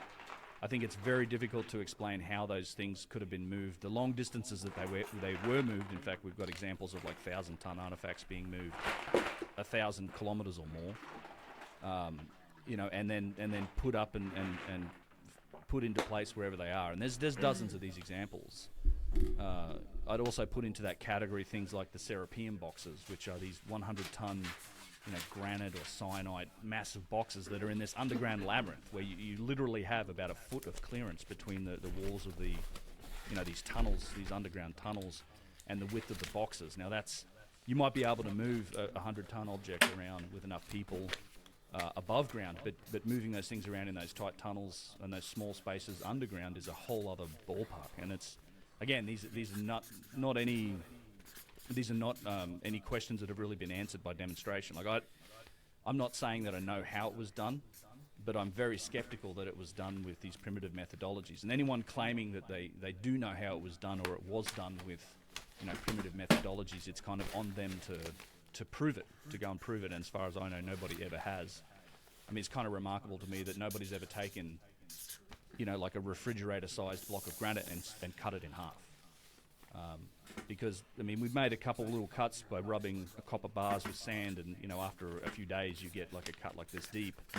But it's a different story to suggest that that's the method that was used on apparently an industrial scale, because you literally have hundreds of thousands, if not millions of tons of this sort of cut granite and basalt and very hard stones on these sites in ancient Egypt. And not only, not all this, I mean, a lot of this stuff comes from the Old Kingdom too, the very earliest part of it. And that's, as you said, like the older you go, kind of the better and the bigger the work becomes. I mean, people forget that the pyramids, the big stone pyramids, the Great Pyramids, they're amongst the first pyramids supposedly ever built. And it's as if these they appeared out of nowhere and peaked with all of these capabilities and then slid downhill over time. And that's just not the way technological progression works. I mean, look at our society. Like we didn't go from the space shuttle to the horse and cart, but we're expected to believe that that's kind of the progression that happened in ancient Egypt. And it doesn't make sense to me. I think there's another context under which these mysteries make a lot more sense, and that is longer timelines. Lost civilizations that had a greater capability and inherited artifacts, even inherited culture, and inherited architecture and sites that were then occupied and reused and renovated and built upon for thousands of years. And that's kind of the lens you've got to look at this stuff through, and try and puzzle it out. And I do think that context, in light of all of the evidence, not to mention the evidence that comes from fields outside of archaeology and Egyptology, genetics, climate science, catastrophism, the extension of the human timelines, all of these things, I think all of that is supporting evidence that makes this a much more plausible hypothesis for what we're seeing. Wow, that was brilliantly put right there. You just said it all. And yeah, the one thing that popped into my mind just now is the site you took us to, the unfinished obelisk.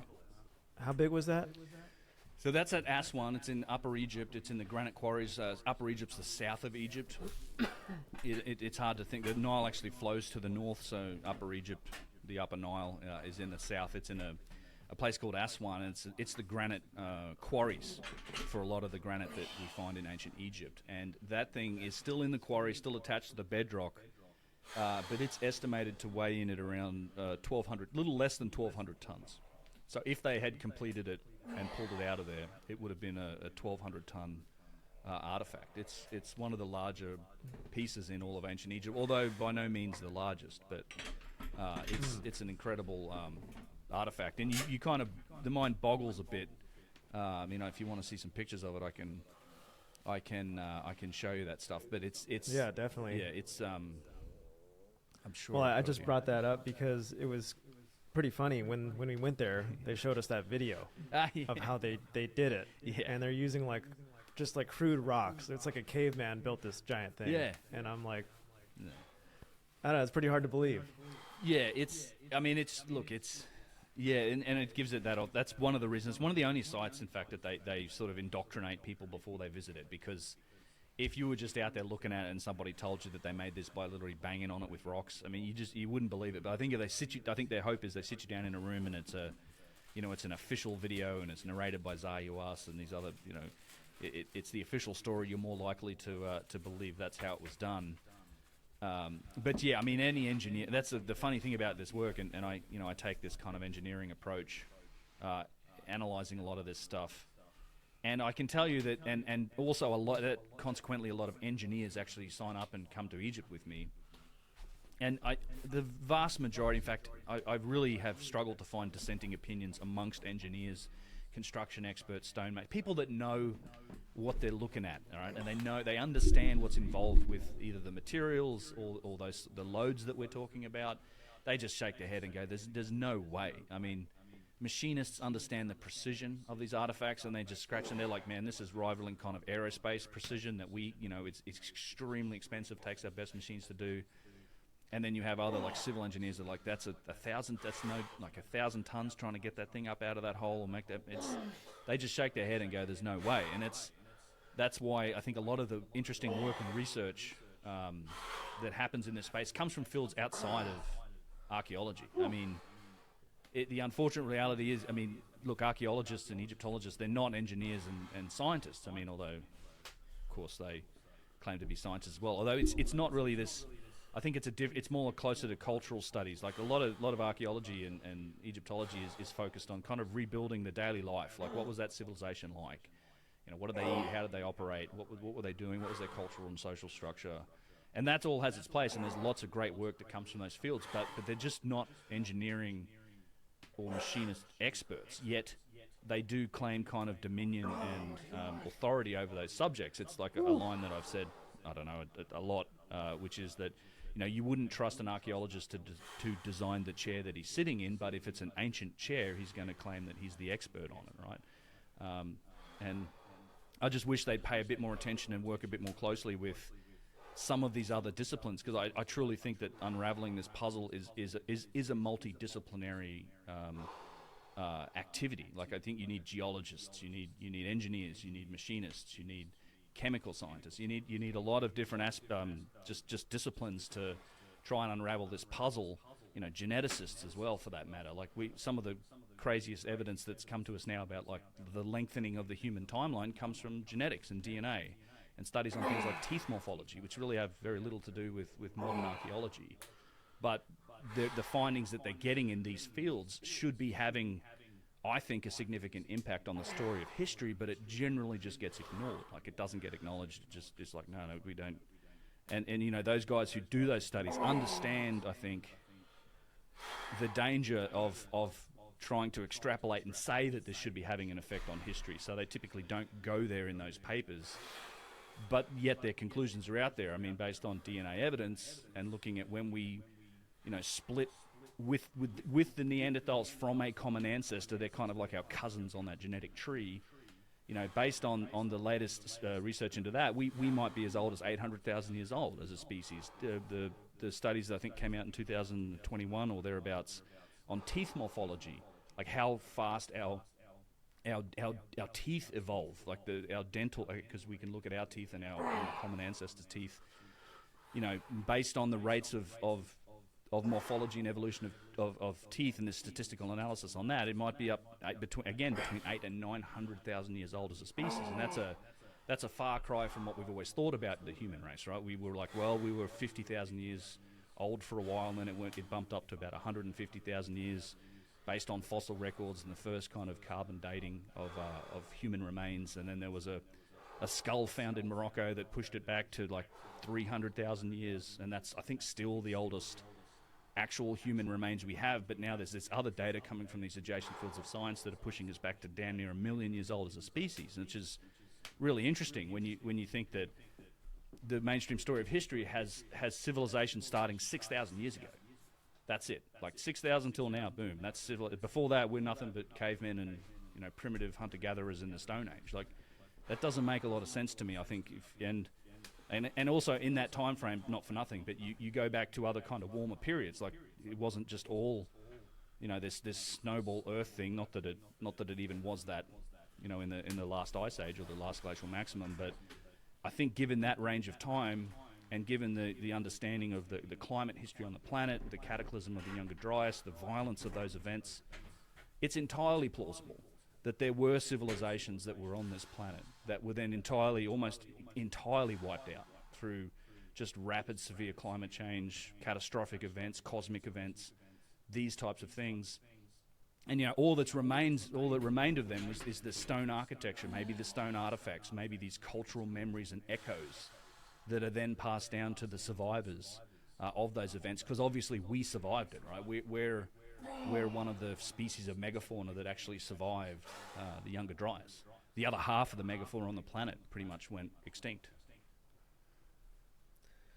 Yeah, I just went to a museum this weekend, and they had an Ice Age exhibit, and there they said on a plaque that all these mammoths and giant megafauna, the giant ground sloth, they were all extinct because of overhunting. Overhunting, that's the story. And, you know, when you look at a skeleton of a mammoth, Yeah. it's like bigger than an elephant. It's Yeah. so big, and I'm like, I don't even think you could kill this with modern guns with multiple guys. Like, that would be very difficult. Yeah, I mean, it's like that species, that list of people don't realize how many species went extinct. It's literally around half of the megafauna that was on the planet. I mean, not just the mammoth. You had mammoths, mastodons. You have the giant ground sloth, the size of a bus. You know, this thing was also like 10 tons. You know, the armadillos the size of Volkswagens. You had the American lion, saber-toothed tiger, the short-faced bear, the cave bear. These huge predatory animals, these savage animals. And, you know, this idea that it was an overhunting is ridiculous. It really is ridiculous. I mean, that list of species, not for nothing, also includes like 2 or 3 species of birds. So we tracked down every last of these 2 or 3 species of birds and killed them off as well. I mean, all you got to do is look at like the bison in the Americas. I mean, we tried. I think we tried to exterminate those things, and we had firearms at that point. And yep, we piled up mountains and mountains of skulls and carcasses of bison, but we still didn't get that job done on one single species with relatively modern, you know, weaponry. And you're expected to believe that this was a bunch of kind of, you know, Neolithic hunter-gatherer tribes chucking spears at mammoths and, you know, short-faced bears. I don't think we were at the top of the food chain. If you were a Neolithic culture, which certainly there were. I mean, we were running around at that time, but yeah, I don't think that overhunting hypothesis holds really any water at all. And all you have to do is look at the very short period of time within the same 1,000 of years or thereabouts, the same millennium, and that's pretty much where all these things went extinct. And it also just so happens to coincide with probably the most catastrophic series of violent climate change, floods and fires that the planet's seen in the last several million years, which is a period known as the Younger Dryas. I'm pretty sure that had something to do with it, but maybe that's just me. I don't know. Yeah, I've seen those graphs where they show the extinction of, or the dates of when they found fossils. Yeah. And they just peak right at that point where the Younger Dryas ends. Yeah.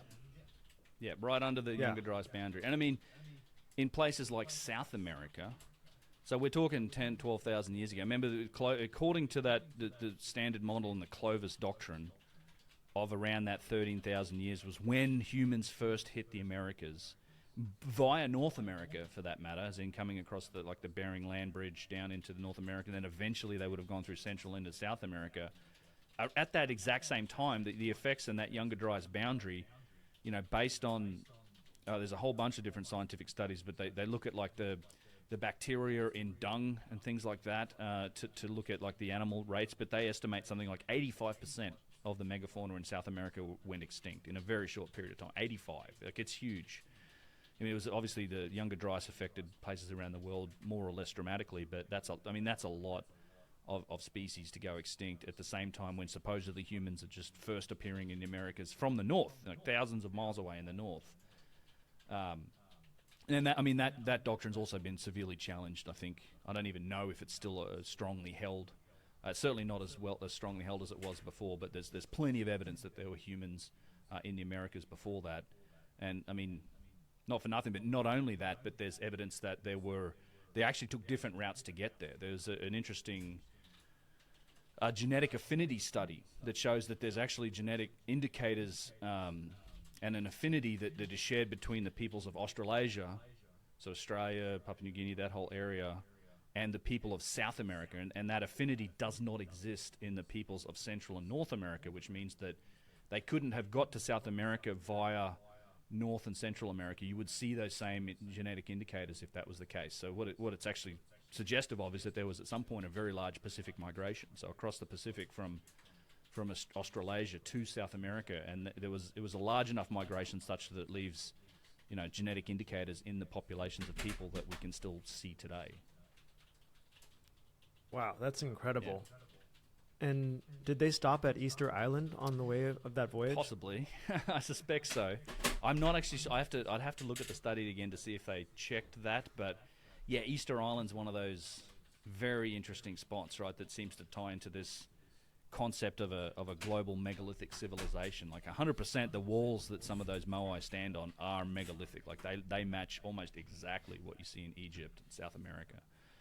And the moai itself, I mean, in some places these things in the quarries are just gigantic. And, you know, there's huge similarities between the style of the artwork between Easter Island and Göbekli Tepe and in Turkey, which is, you know, 11, 12,000 years old, at least as far as we know. And then there's similarities between that site and what you see in South America. So yeah, I think Easter Island has a really interesting history. I would love, and I don't know if it's been done But I'd love to, because right now it's kind of the top of a mountain range, but you got to imagine during those times, more than 13,000 years ago, sea levels are like 400 feet or 120 meters lower. So I think that would be a very interesting area to explore, from a marine archaeological perspective. And it's something that I've learned from Graham Hancock in his many years of diving all around the world, and I've heard him say it several times, is that these are parts of the world that we don't really look at, and nobody's explored them. Almost the entirety of marine archaeology is focused on shipwrecks, finding shipwrecks and treasure and all that stuff. But no one's really out looking at these continental shelves that were exposed only some 12, 13,000 years ago, and that's there's like 10 million square miles of land that we've not really looked at, and it's all around the world. You had Sundaland in Indonesia and Doggerland in the UK and Europe. I mean, all of these things that are now underwater were above ground at that time. And I think it would be prime real estate to go and see, all right, are there built stone ruins or cities? I mean, there's certainly plenty of rumors of them. They found one off the coast of India. Obviously, there's Yonaguni off the southern coast of Okinawa in Japan. That's most likely man-made. I think it is, based on what I've seen. The Bimini Road, places like this that are today underwater and look like these are manufactured sort of human-made stone architecture that it's very difficult to explain, because the only time that area was above the ground or above the water was 13,000+ years ago. Yeah, wow, you just brought up quite a few anomalies that I've barely touched on. Do we have new technology that is going to give us the ability? Like, I've heard of LiDAR. Yeah. Are we going to be able to just scan these areas at some point and say, oh, wow, there's a hotbed of civilization right there? I would hope so. I mean, there's definitely sonar technologies, which I guess is the LiDAR equivalent, using that type of thing underwater to map the seafloors in that sort of resolution and detail. I would hope so. Not like we're talking miles deep here. I think we have the technology to do it. It's a huge, vast areas of land. I mean, one of the other problems too is, and I think this applies to the Americas in particular, and it's one that I twigged to on one of those Scablands trips. We're up in the channeled Scablands and looking at these giant coulees that were basically ripped up in a matter of weeks with all of the rapid melting of those ice sheets. And one of the problems, it's not like I would be surprised to find anything super pristine on those areas, particularly if they're anywhere near where these floods would have exited the landmass and gone into the oceans, because I mean the bottom of these coulees are like 200 feet of rubble. It's just rock that's been carried as flood-borne material that then gets deposited in the bottom of these coulees. And if you actually want to get down to the bedrock, to where the water was probably flowing originally, it's like 100+ feet down through just gravel and stone. And I would imagine that same effect has taken place on these continental shelves as the water and these floods have hit them. There's probably not everywhere, but certainly if you think about where you would build cities or you would build structures, and during the Pleistocene and the glacial maximum of say 15,000 years ago, you would want to be in the temperate parts of the world, of which there were plenty. It wasn't all just ice and snow. You'd probably want to be at the coastal regions where it's warmer. You'd probably want to be near a river, whether that's for trade or for agriculture or anything else like that. And those also happen to be like the flood channels that probably got smashed up when the floods happened. So it's just like there's probably some remnants of stuff, but it's either been completely destroyed as an effect of these floods, or it's buried under sediment and just material on those continental shelves. But there may be exceptions to that. So I still think it's a worthy endeavor to go and scan those areas. In particular, I think Doggerland is of particular interest. Like, that's the English Channel between France and England. Also Sundaland, which is the what is today the Indonesian archipelago. That whole area was a much bigger landmass, 15, 20,000 years ago. Gunung Padang, there's a what seems to be a 27,000-year-old pyramid in the middle of the island of Java. I'm actually working on a video about that right now. But yeah, I think those would be, you could probably find specific areas that would be worth focusing on, and I think that using that technology would be a great use of time and money. Well, if you have any trips coming up to those places, sign me up. Yeah, dude, yeah. I'm going to try to get to Peru. I'd like to get to Peru this year, if not for a tour, at least a preview trip with a couple other people. That'd be kind of fun. Maybe yeah, you might enjoy that too. Just just to test out a few things. But I definitely have the intent of getting over back to Southeast Asia. I used to live in Singapore for a few years, and Oh, wow. and getting back to places like that, Indonesia, Cambodia, Japan. Very interested in hitting all those up, and doing some diving. There's also fantastic diving to be had in that part of the world, and that's what I used to do when I was there, and I want to get back to some of that. Are there any anomalies out there in Australia? It's interesting. There's rumors, and I've looked into this a bit a few years ago. So there's rumors of these like pyramid-like structures in Australia, like 2 or 3. One's known as the Gympie Pyramid. There's others. All I've seen is like the Google Earth satellite footage, and yeah, and you can measure it out, and there's definitely like what's look like the square foundation of things that are 100 meters plus or 300 feet plus per side. But I've heard differing accounts of what they are. Some people say, well, they're relatively modern, or it's something to do with maybe a vineyard or something. They certainly look like the foundations for something that could have been a pyramid. I don't know, though, and I would love to know if anyone out there's actually been to these things, and because I've not seen any pictures from on the ground. I've heard rumor of a megalithic wall that's somewhere up near Darwin that's now part of a church. But there's very little of what I know in Australia, and any of these pyramids, I don't know how legitimate those claims are. And as I said, all I've got is the satellite imagery to go from. What is interesting about Australia, I think, and this is also if want to get around to it at some point, I do want to do a deep dive into like the Dreamtime stories, so the Aboriginal legends and stories, because of course they've been there 50,000 years plus, and they have this rich culture of these oral tales and stories that are put down in legends, and I think you can interpret those such that they show you the effects of these giant floods, and I think they were witness to some of these cataclysms that happened, particularly to the northern hemisphere. It doesn't seem like Australia was that heavily impacted. Certainly there wasn't as much megafauna extinction or anything like that happening to Australia. It was relatively well protected, I think, from the Younger Dryas. But that whole area, I mean, there's definitely what seems to be megalithic walls in New Zealand. The Kamanaya Wall, I'm saying that completely wrong, I'm sure. But there's a controversial wall that's now, people are prevented from digging it up and actually investigating it any further, but there is what seems to be a megalithic wall, kind of like Sage Wall up in where is that, Montana in the US. It's one of those sort of things where it's like, is this natural? Is this man-made? It looks very man-made. But nature's kind of amazing, and it's hard to say. And I'm not going to say definitively one way or the other. But I've seen and heard a lot of things where I think these are the types of sites that are worthy of a bit more investigation with an open mind. Although I will say that in Australia too, you do have the Gosford glyphs. Now there's nothing, I think, megalithic or mysterious about it. I did hear recently that site was destroyed. That somebody went in there and actually destroyed it, which is a huge shame if that happened. These things seem pretty hard to destroy. Well, you mean it's giant stone. The Gosford glyphs are like these Egyptian hieroglyphs that are carved into these walls of a very narrow sandstone canyon, and it's always been considered a hoax. Now I have a whole big video that dives into it. I don't think it's a hoax, but I don't think it's it's not like advanced technology or lost civilization. It's simply a story about some shipwrecked Egyptians.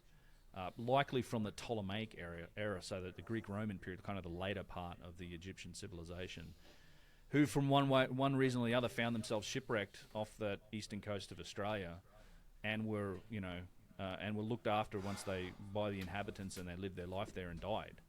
And that's in fact the story that those glyphs tell. Now, I think for sure those glyphs were added onto later, like there's these big drawings of like an Anubis and stuff, and I'm pretty sure that's all relatively modern and done by people that were, these Egyptians sing, so we're going to draw these big pictures. But the actual glyphs themselves and the story they tell is very consistent with the idea. I mean, it literally says they were shipwrecked, their scribe and their captain died. One of them died by snake bite, like they were looked after by the locals. and they just never. I mean, they were stuck there forever and for the rest of their lives. And it's not unfeasible at all. I mean, Thor Heyerdahl proved that you could sail across the Pacific in a reed raft.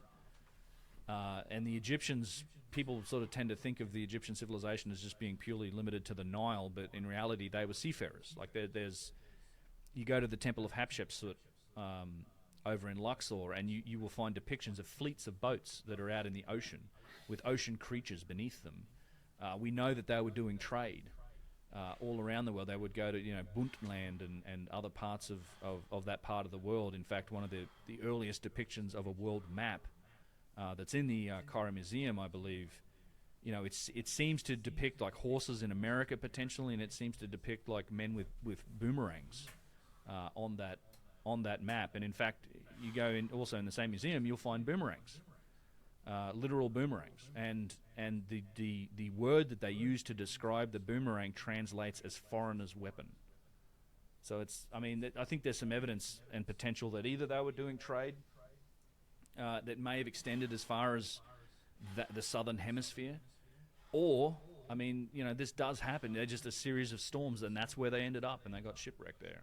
I don't think it's implausible, and I think the authenticity of the Gosford glyphs is shown by the simple fact that it was discovered in the 1970s, and it's been known about at least since the 1970s. And everyone said, "Oh, it's some dude who came back from World War II that spent some time in Egypt, and he must have been a savant or a genius, because trust me, trying to write or put anything together with hieroglyphs is like the study of a lifetime. Like, that's not a simple thing to do." And the story was analysed by hieroglyphic experts, Yusuf Aoun and Mahabad Ibrahim, and there's been others who have looked at it too. They put that story together.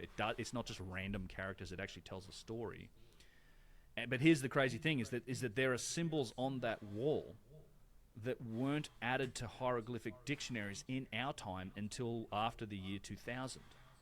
So I don't know how else you can explain it. It's like this guy must have been the biggest genius of all time to have not only put together a hieroglyphic story as some sort of long joke, practical joke, but he also had figured out figures that had not been recognized or translated by the hieroglyphic community at large, because they just weren't added to those dictionaries until, or even translated until after the year 2000, 30 years after they knew about the Gosford glyphs. So if it's been destroyed, I'm really sad to hear that. I would have thought it might have even if they thought it was a hoax, I thought it might have been a good opportunity for, say, a university archaeological department to treat it as a site. Like, why not go and use it for practice? Like, preserve it, dig around it, like document it. Do your tracing of inscriptions with whatever crayons and paper, or whatever, however you do it. I mean, this site was never officially recognized or protected. You have to get the GPS coordinates and then go off in the bush and find it. But it's pretty remarkable when you do. It's interesting. I mean, that's it for Australia as far as I know.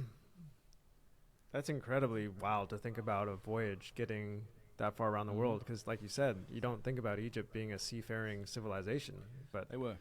that story is wild. And to think that they made it all the way to Australia, and then an Australian snake got them. Yeah.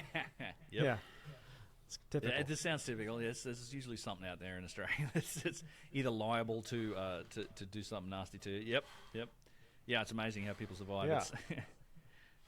Well, I've written down a ton of notes, and we actually haven't even gotten to any of the questions yet. I'm sorry, but, I keep talking. I'll shut up. No. I mean, that's why we're here, to hear you talk. Nobody wants to hear me. I just do the visuals. So you brought some visuals. Mm-hmm. I would love to take a look at some of those. Which one do you want to get into? What?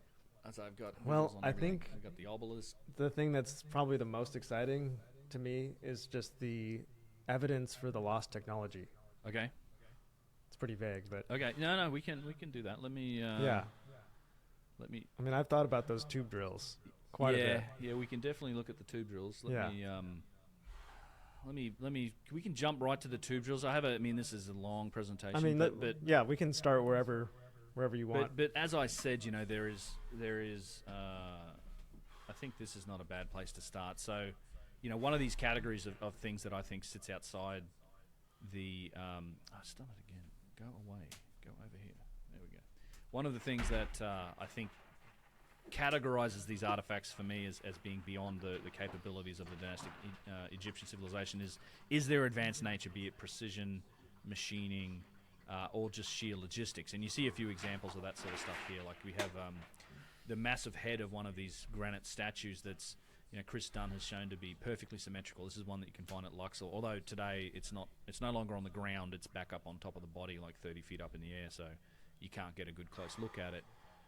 But it's absolutely remarkable in its symmetry, and I can show you a bit more details on that in a bit.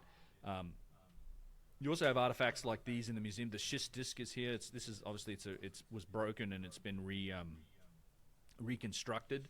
But this is one of those artifacts that comes from like a tomb in the first dynasty that's made from stone, and just shows remarkable geometry and sophistication in its manufacture. Like this is extremely difficult to make out of a stone like schist, which is very strong, very hard, but also very brittle.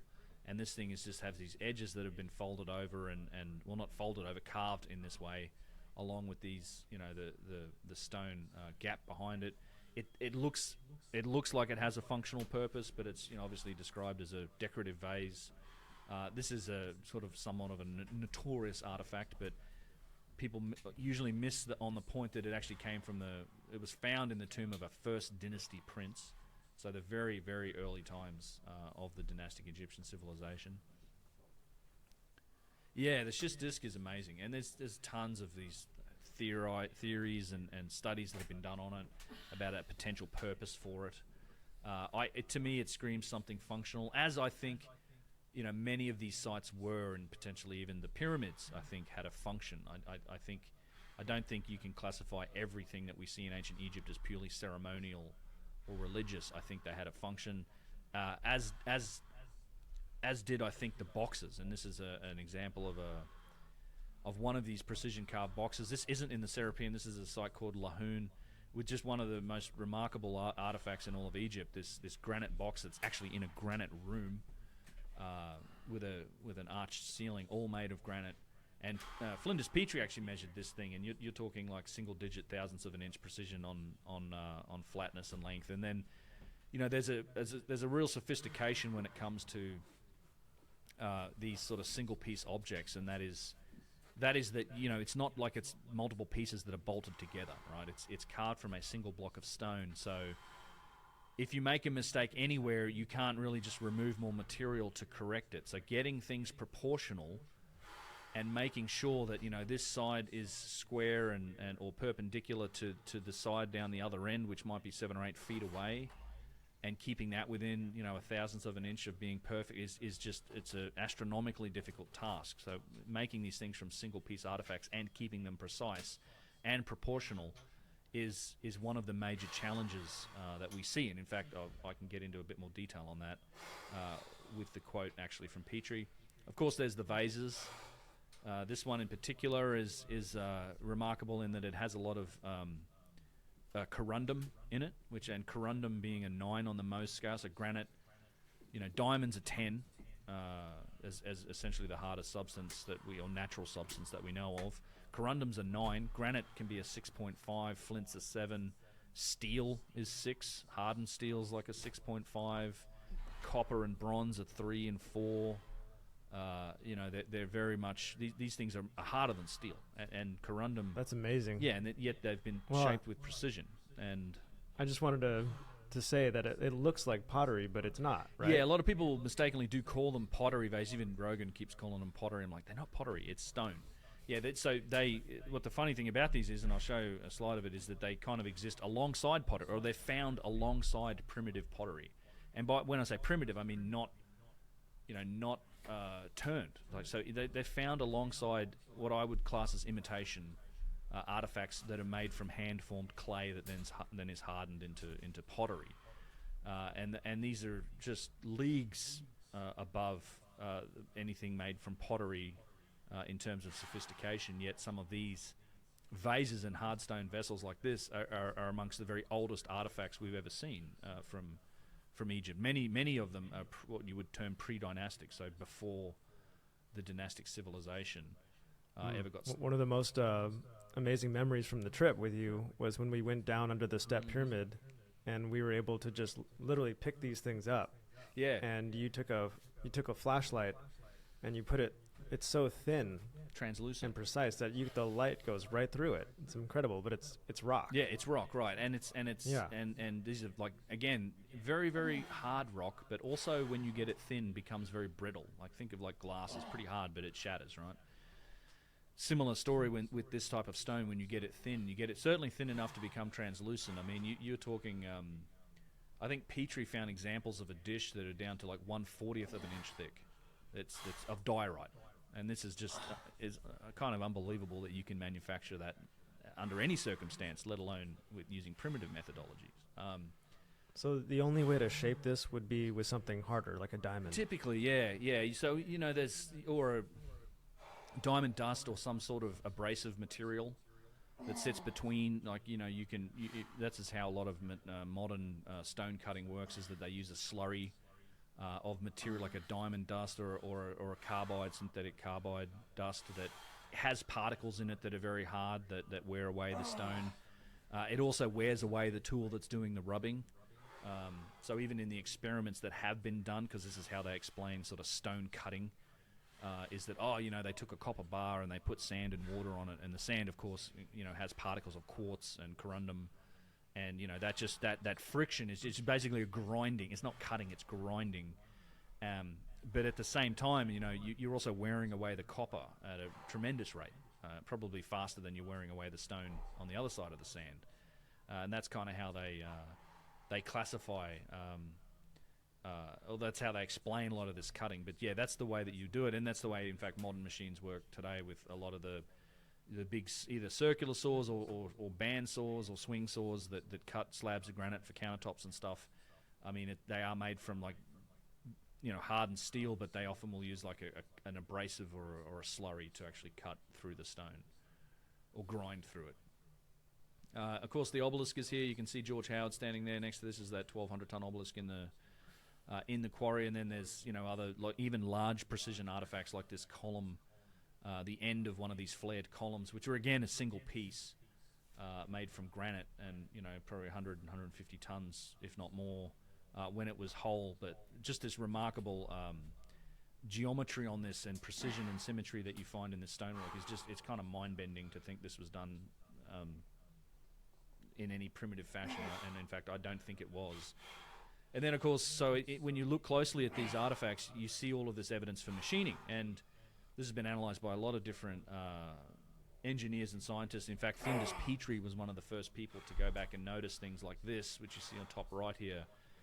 And this is like the saw cuts that you find on the basalt pavement that's out the front or to the east side of the Great Pyramid on this basalt floor. And over time, this thing's fallen apart, and you can find on the sides of these blocks these cut marks, which you can see how there's been a saw has been applied to this thing, and then moved and reset, and it's made multiple passes at different angles to cut this stone. And he commented on the fact that there's evidence for these incredible saws, either straight saws or circular saws, because we see evidence for both. You see the example of a circular saw on the block beneath it here. This is a block of stone at Aberra Wash. Actually a really interesting block of stone, because not only is it cut this way, it's also concave. It has a curvature to it, so it's been cut in two directions. It's been cut this way, and then it's actually got this concave nature to the surface. You can actually see the kerf, this little line here, this kerf of where that concave, that cut stops. So you can almost imagine a circular saw running this way, and then the block is pushed through it like this way to give it that dip in it. And it's very regular, and you can see the striations and cut marks from it.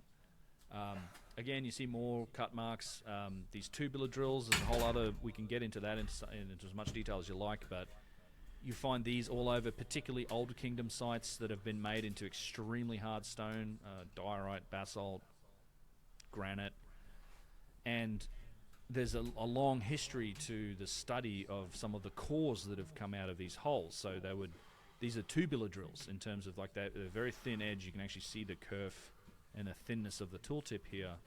And in fact, this is one that's been a hole that's been split. Now these weren't originally split like this, but a lot of these blocks have since been quarried in later times and they would be quarried by splitting the stone along the axis of these tube drills. So you find a lot of them that are kind of open like this, and you can actually see some of the detail. But originally this would have been like just a hole in a piece of stone, and then eventually once you run your tube drill down here, and then you sort of snap off the core that comes out of it. And they found several of these cores. Petrie found several of them. There's a whole bunch of them in the Petrie Museum in London. And there are tool marks on those tubular drills that show just a absolutely remarkable penetration rate into the stone.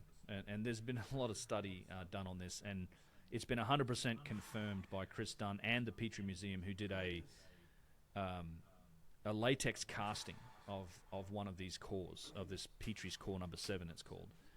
And he geometrically proved by analyzing this latex casting that in fact the striations around that core are in fact spiral, like they're not these just horizontal striations or very fine striations that you might expect if this was nothing more than just a grinding back and forth sort of spinning copper tube with sand. They're in fact the spiral striations that show a penetration rate of something cutting into that stone at a rate around 500 times greater than what we could achieve today. So in terms of, if you unwound that spiral groove and you made it a straight line, the rate at which it penetrates into the stone is about 500 times greater than we can manage. And it may have been moving slowly, we don't know, but what's interesting about this is the actual signature of the tool and the penetration rate that it suggests that there was some form of technology used here to make these holes. And it's an ongoing debate. There's a long story behind that particular core and the response that Egyptology has had to it. And we can get. Well, what's been the response? Well, so they will tell you, and it's been claimed and endlessly stated that these are horizontal grooves. It's all about it's this nature that they will tell you that it's. In fact, let's skip forward to that a little bit. I've got that here because it is an interesting little story. Yeah, I mean, I go on and on about this stuff. I find these tube drills to be probably one of the most fascinating things we saw on the trip. Yeah, me too. I think I have an hour and 15-minute documentary just about Petrie's core number 7. It's amazing how often I think about it. Yeah, it's remarkable. Yeah, I mean, there's been a lot of there's a lot of resistance to the idea that it's a spiral groove, but it's 100% a spiral groove. And I think that the problem with admitting that it's a spiral groove for archaeologists is that it really is pulling the rug out from underneath this whole idea that that this was a primitive civilization using primitive methodologies. Because if they admit that it was a spiral, that implies that something incredibly advanced was able to put a ton of pressure on and rotate at the same time. Right. Well, even Petrie commented on that. So Petrie himself said that. Here we go. So this is it here. So, do you want me to go full screen on this again? Sure. So even Petrie himself, said that he couldn't explain it. He said because he tried to explain it within the context of a dynastic civilization. He didn't have the context of thinking about is there longer timelines here? Is there a more advanced civilization? He didn't have all of that contextual information about cataclysm and longer timelines and things to think about. So he was trying to solve it from the perspective of a dynastic Egyptian civilization. He said, well, maybe this is a bronze, like a jeweled bronze tube that had these cutting points embedded in it, and it was used. But he said even then it would have had to have like 2 to 3 tons of pressure on it. And it's just like that doesn't make sense. No bronze tube is going to be able to turn with that much force. It's just going to fold. Bronze simply isn't sufficient of a material to hold those cutting points and actually turn and give us the results you can see. But here's a few examples of the tubular drills made into granite and basalt. I mean, you can see the striation. You can see these spiral grooves, these deep grooves that are made in the surface of the stone where this thing was cutting. Now, if you're grinding, this would not show up like this. These scale up from very small, so these are probably 1/4 inch to 1/2 inch size, where it's kind of been almost drill pressed down right into this. This is part of the edge of a box that's actually in the Egyptian Museum. You can see all the evidence for it here. And they scale right up to very large. Like here's me next to a huge tubular drill, very deep tubular drill at Karnak. in Upper Egypt in Luxor, and this thing's probably 9-10 inches in diameter, and they even get they get even bigger. We saw one recently in Luxor that actually at Karnak Temple that might have been up to I think 20 inches, and humongous tube drill, and I mean this is not. Even this one here is just like boggles the mind as to how this thing could have turned and cut, and then even how are you going to snap this core off? Like that takes I don't know how you would snap. It's like a granite pillar that you just got to snap off somehow to make this hole. And yeah, there's a lot of interesting things about this hole in particular. But so you have those drill holes, but you also have these drill cores that come out of them. And this is a couple of really interesting examples here. This one is like a basalt tube drill that was probably enlarged. So this is actually a drill hole in a drill core. So they probably drilled this one first, then decided, all right, well, this needs to be bigger. So they just, and this very thin edge, and they drilled this hole around it and then snapped this core off, and it actually has a tube drill in the core. And then this is the piece that has generated all the controversy over the years. It's a debate that's been going on for like 150 years. Flinders Petrie, from the late 1800s, has been debating this with there's records of letters of him fighting with his peers about this, because there's no way, and he's like, this is a spiral groove, like I've measured it, it is what it is. And so there's been resistance to that idea that this is sophisticated evidence of or evidence for a sophisticated tool for a long time, and it's still I think the case is closed on this, but Egyptology will never admit it, and this is kind of what. Well, perhaps you could figure this out if it's one single groove, kind of like how you would play a song on a record.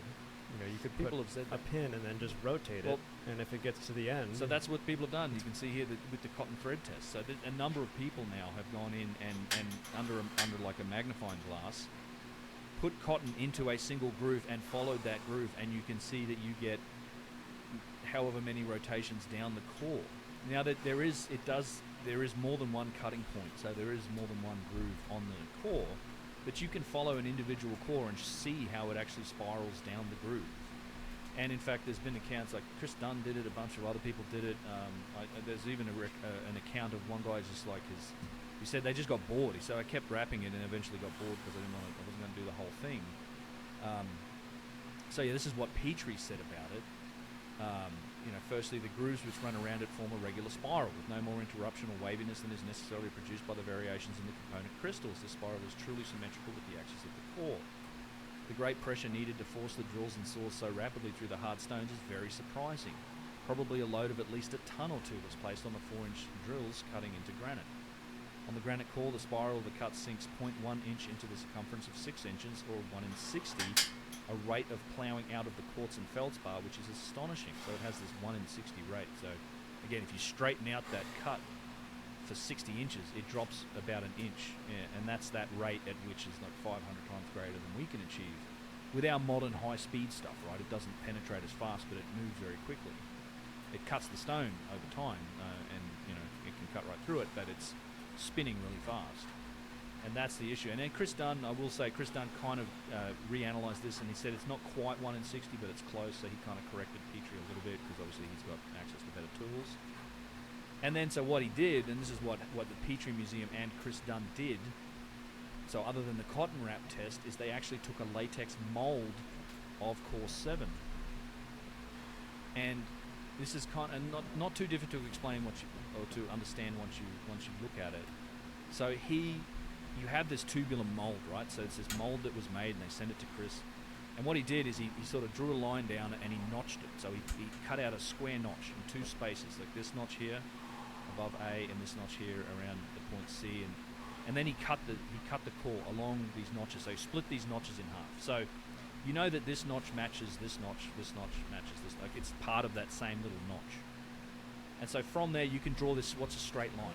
So here's a straight line, right? This is bang on. This is the same notch at the same level of the tube drill. And then you can actually follow the spiral grooves and see where they start. And you can see over here at B, starting at the notch, it ends below the notch on this side. So it's clearly a spiral. It is going down the core. You see the same thing down here at the bottom notch, where on the white line, it starts here at F and it ends down here at E. This one up here at the top of the notch starts at D and it ends down here at C. So he's geometrically proven that these are spiral grooves. It's case closed. Like, these are 100% spiral grooves, and that's exactly what Chris said. He said, moreover, this spiral groove travels the full length of the core, and any discontinuities are due to the ripping out of the mica, a constituent of the granite. Now, how this is explained by mainstream Egyptology, and this is in the book Gyges of the Truth and Dieter Arnold's Building in Egypt, is that, well, what they did, you see, is they got a copper tube and they put sand and water and they put a bow drill on it, and they went back and forth and they cut this hole. Now, this is that grinding methodology. Now, I also like to point out that they've never found a depiction of this.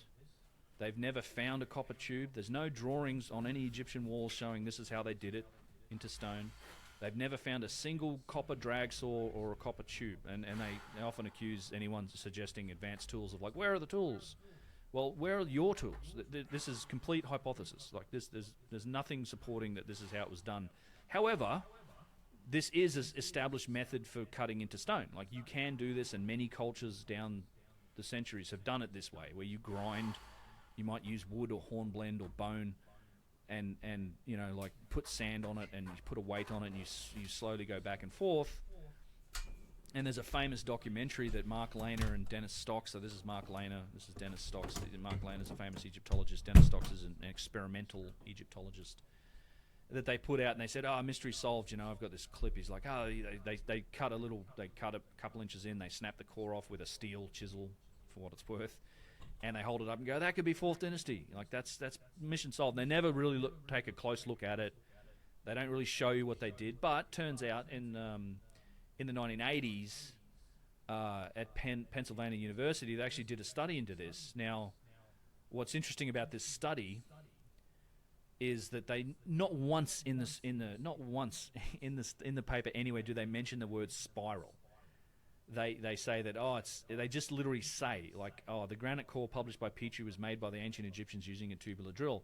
Note the similarity of the concentric lines found on the core produced by modern masons' diamond tubular drill. So they're pointing at a piece that's made with a diamond tip drill, and you can see these lines, right? These are concentric spirals, and then these are obviously not. These are deeper grooves, and they actually do form a spiral, but they just call it horizontal or concentric. And then, so what they did, they took some granite and they used different cutting abrasive materials, and they tested, and they cut these down. They put these things under like an electron microscope, and they looked at the results. And yeah, so you get what you'd expect from a grinding method, where you have these very fine lines that you have to put under a microscope to kind of see, that are consistent with this abrasive grinding methodology. But they just say, see, it matches, and it doesn't remotely match. That's the crazy thing. And then what Chris Dunn exposed was that when they talk about it in those books I mentioned, like Gyges of the Truth, they talk about this and say, oh, this was done with, you know, a grinding, a copper tube. They actually tilted the photograph. So in the book, they took a photograph, they showed a photograph of the tube, and you can see here, this is the picture that's in the book, and Chris drew this reference frame around him in this frame A, and you can see how the straight edge is here, and then how it's tilted. They actually tilted the photograph to make the grooves appear horizontal on the page, and just called it horizontal grooves. And look, is it a mistake? I don't know, but it's pretty nefarious. It's akin to, so this is an example of like a threaded pipe, where you've tilted one image of it, and then here's the image of it actually straight, where you can see that this is actually a spiral with the thread. But they did the same thing in this book, and then that's basically the mainstream explanation for this and the excuse for it. And on the basis of that alone, they just will continue to say it's a horizontal striation. It's not a spiral groove, despite it having been geometrically proven to be a spiral groove. And you know, I think this just means they just are uncomfortable with the implications of that truth. Like, it really does challenge everything we think we know about ancient Egypt and how these things were done. And they'll never admit that this is a spiral groove, despite it being a spiral groove.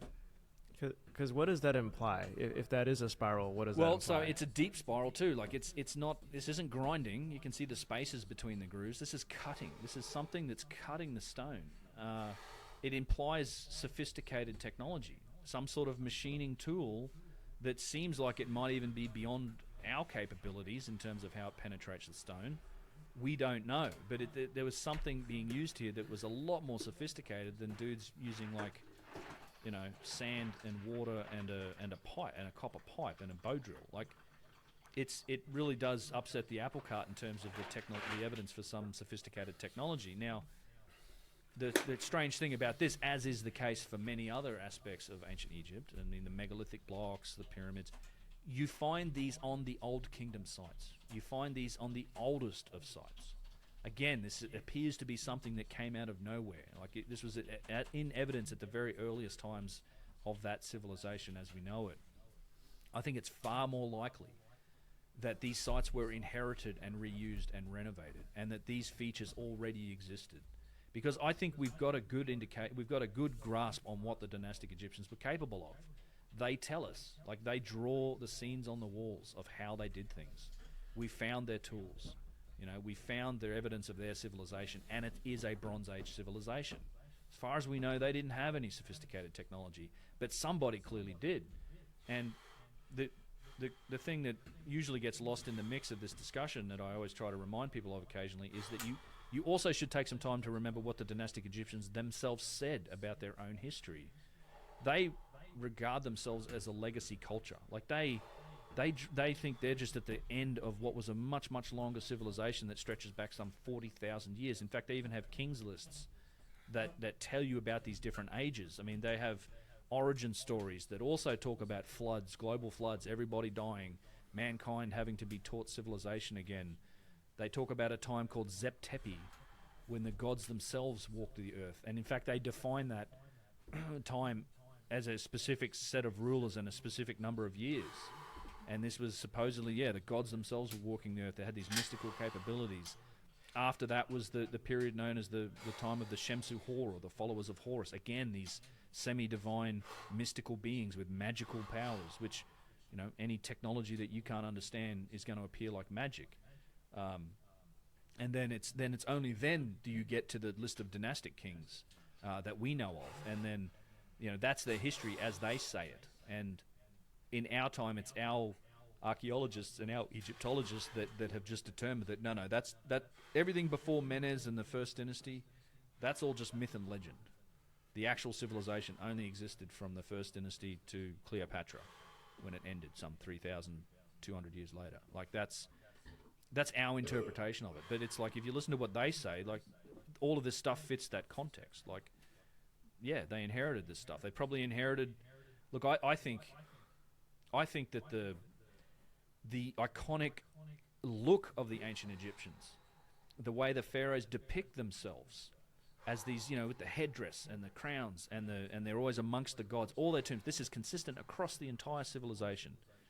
I think they inherited that look, that culture. I think that they inherited more than just architecture and artifacts. I think they had a connect. You can't separate them from this builder culture. I think they inherited culture and iconography from them, because I think some of these statues, like these 1,000-ton statues that are in some cases standing, some cases seated, that have that, you know, that look. Can you imagine rising up to a civilization and you find these you would think these are statues of the gods, and you would, if you're a king, like, I'm going to look like that. I want you to make a statue of me looking like that guy, and all of these on my tomb and in my temples, I want you to draw me on the screen, on the walls, as looking like that, having the same iconography. And that iconography stayed consistent across the different kingdoms of ancient Egypt. I mean, it really didn't shift much. Lots of other things shifted. They stopped building pyramids eventually, because they were building mud brick pyramids, and then they shifted to these underground tombs. Other aspects of their culture changed. They developed the wheel and they got more sophisticated. But the iconography of how they showed their kings as being god kings and existing amongst the gods, it never changed. And I think they inherited that. It's like, some people say, well, if you think the statues are so old, how come they look like ancient Egyptians? I think it's the other way around. I think it's the ancient Egyptians look like the statues and the iconography that they probably inherited. It's like the world's most sophisticated cargo cult, you know?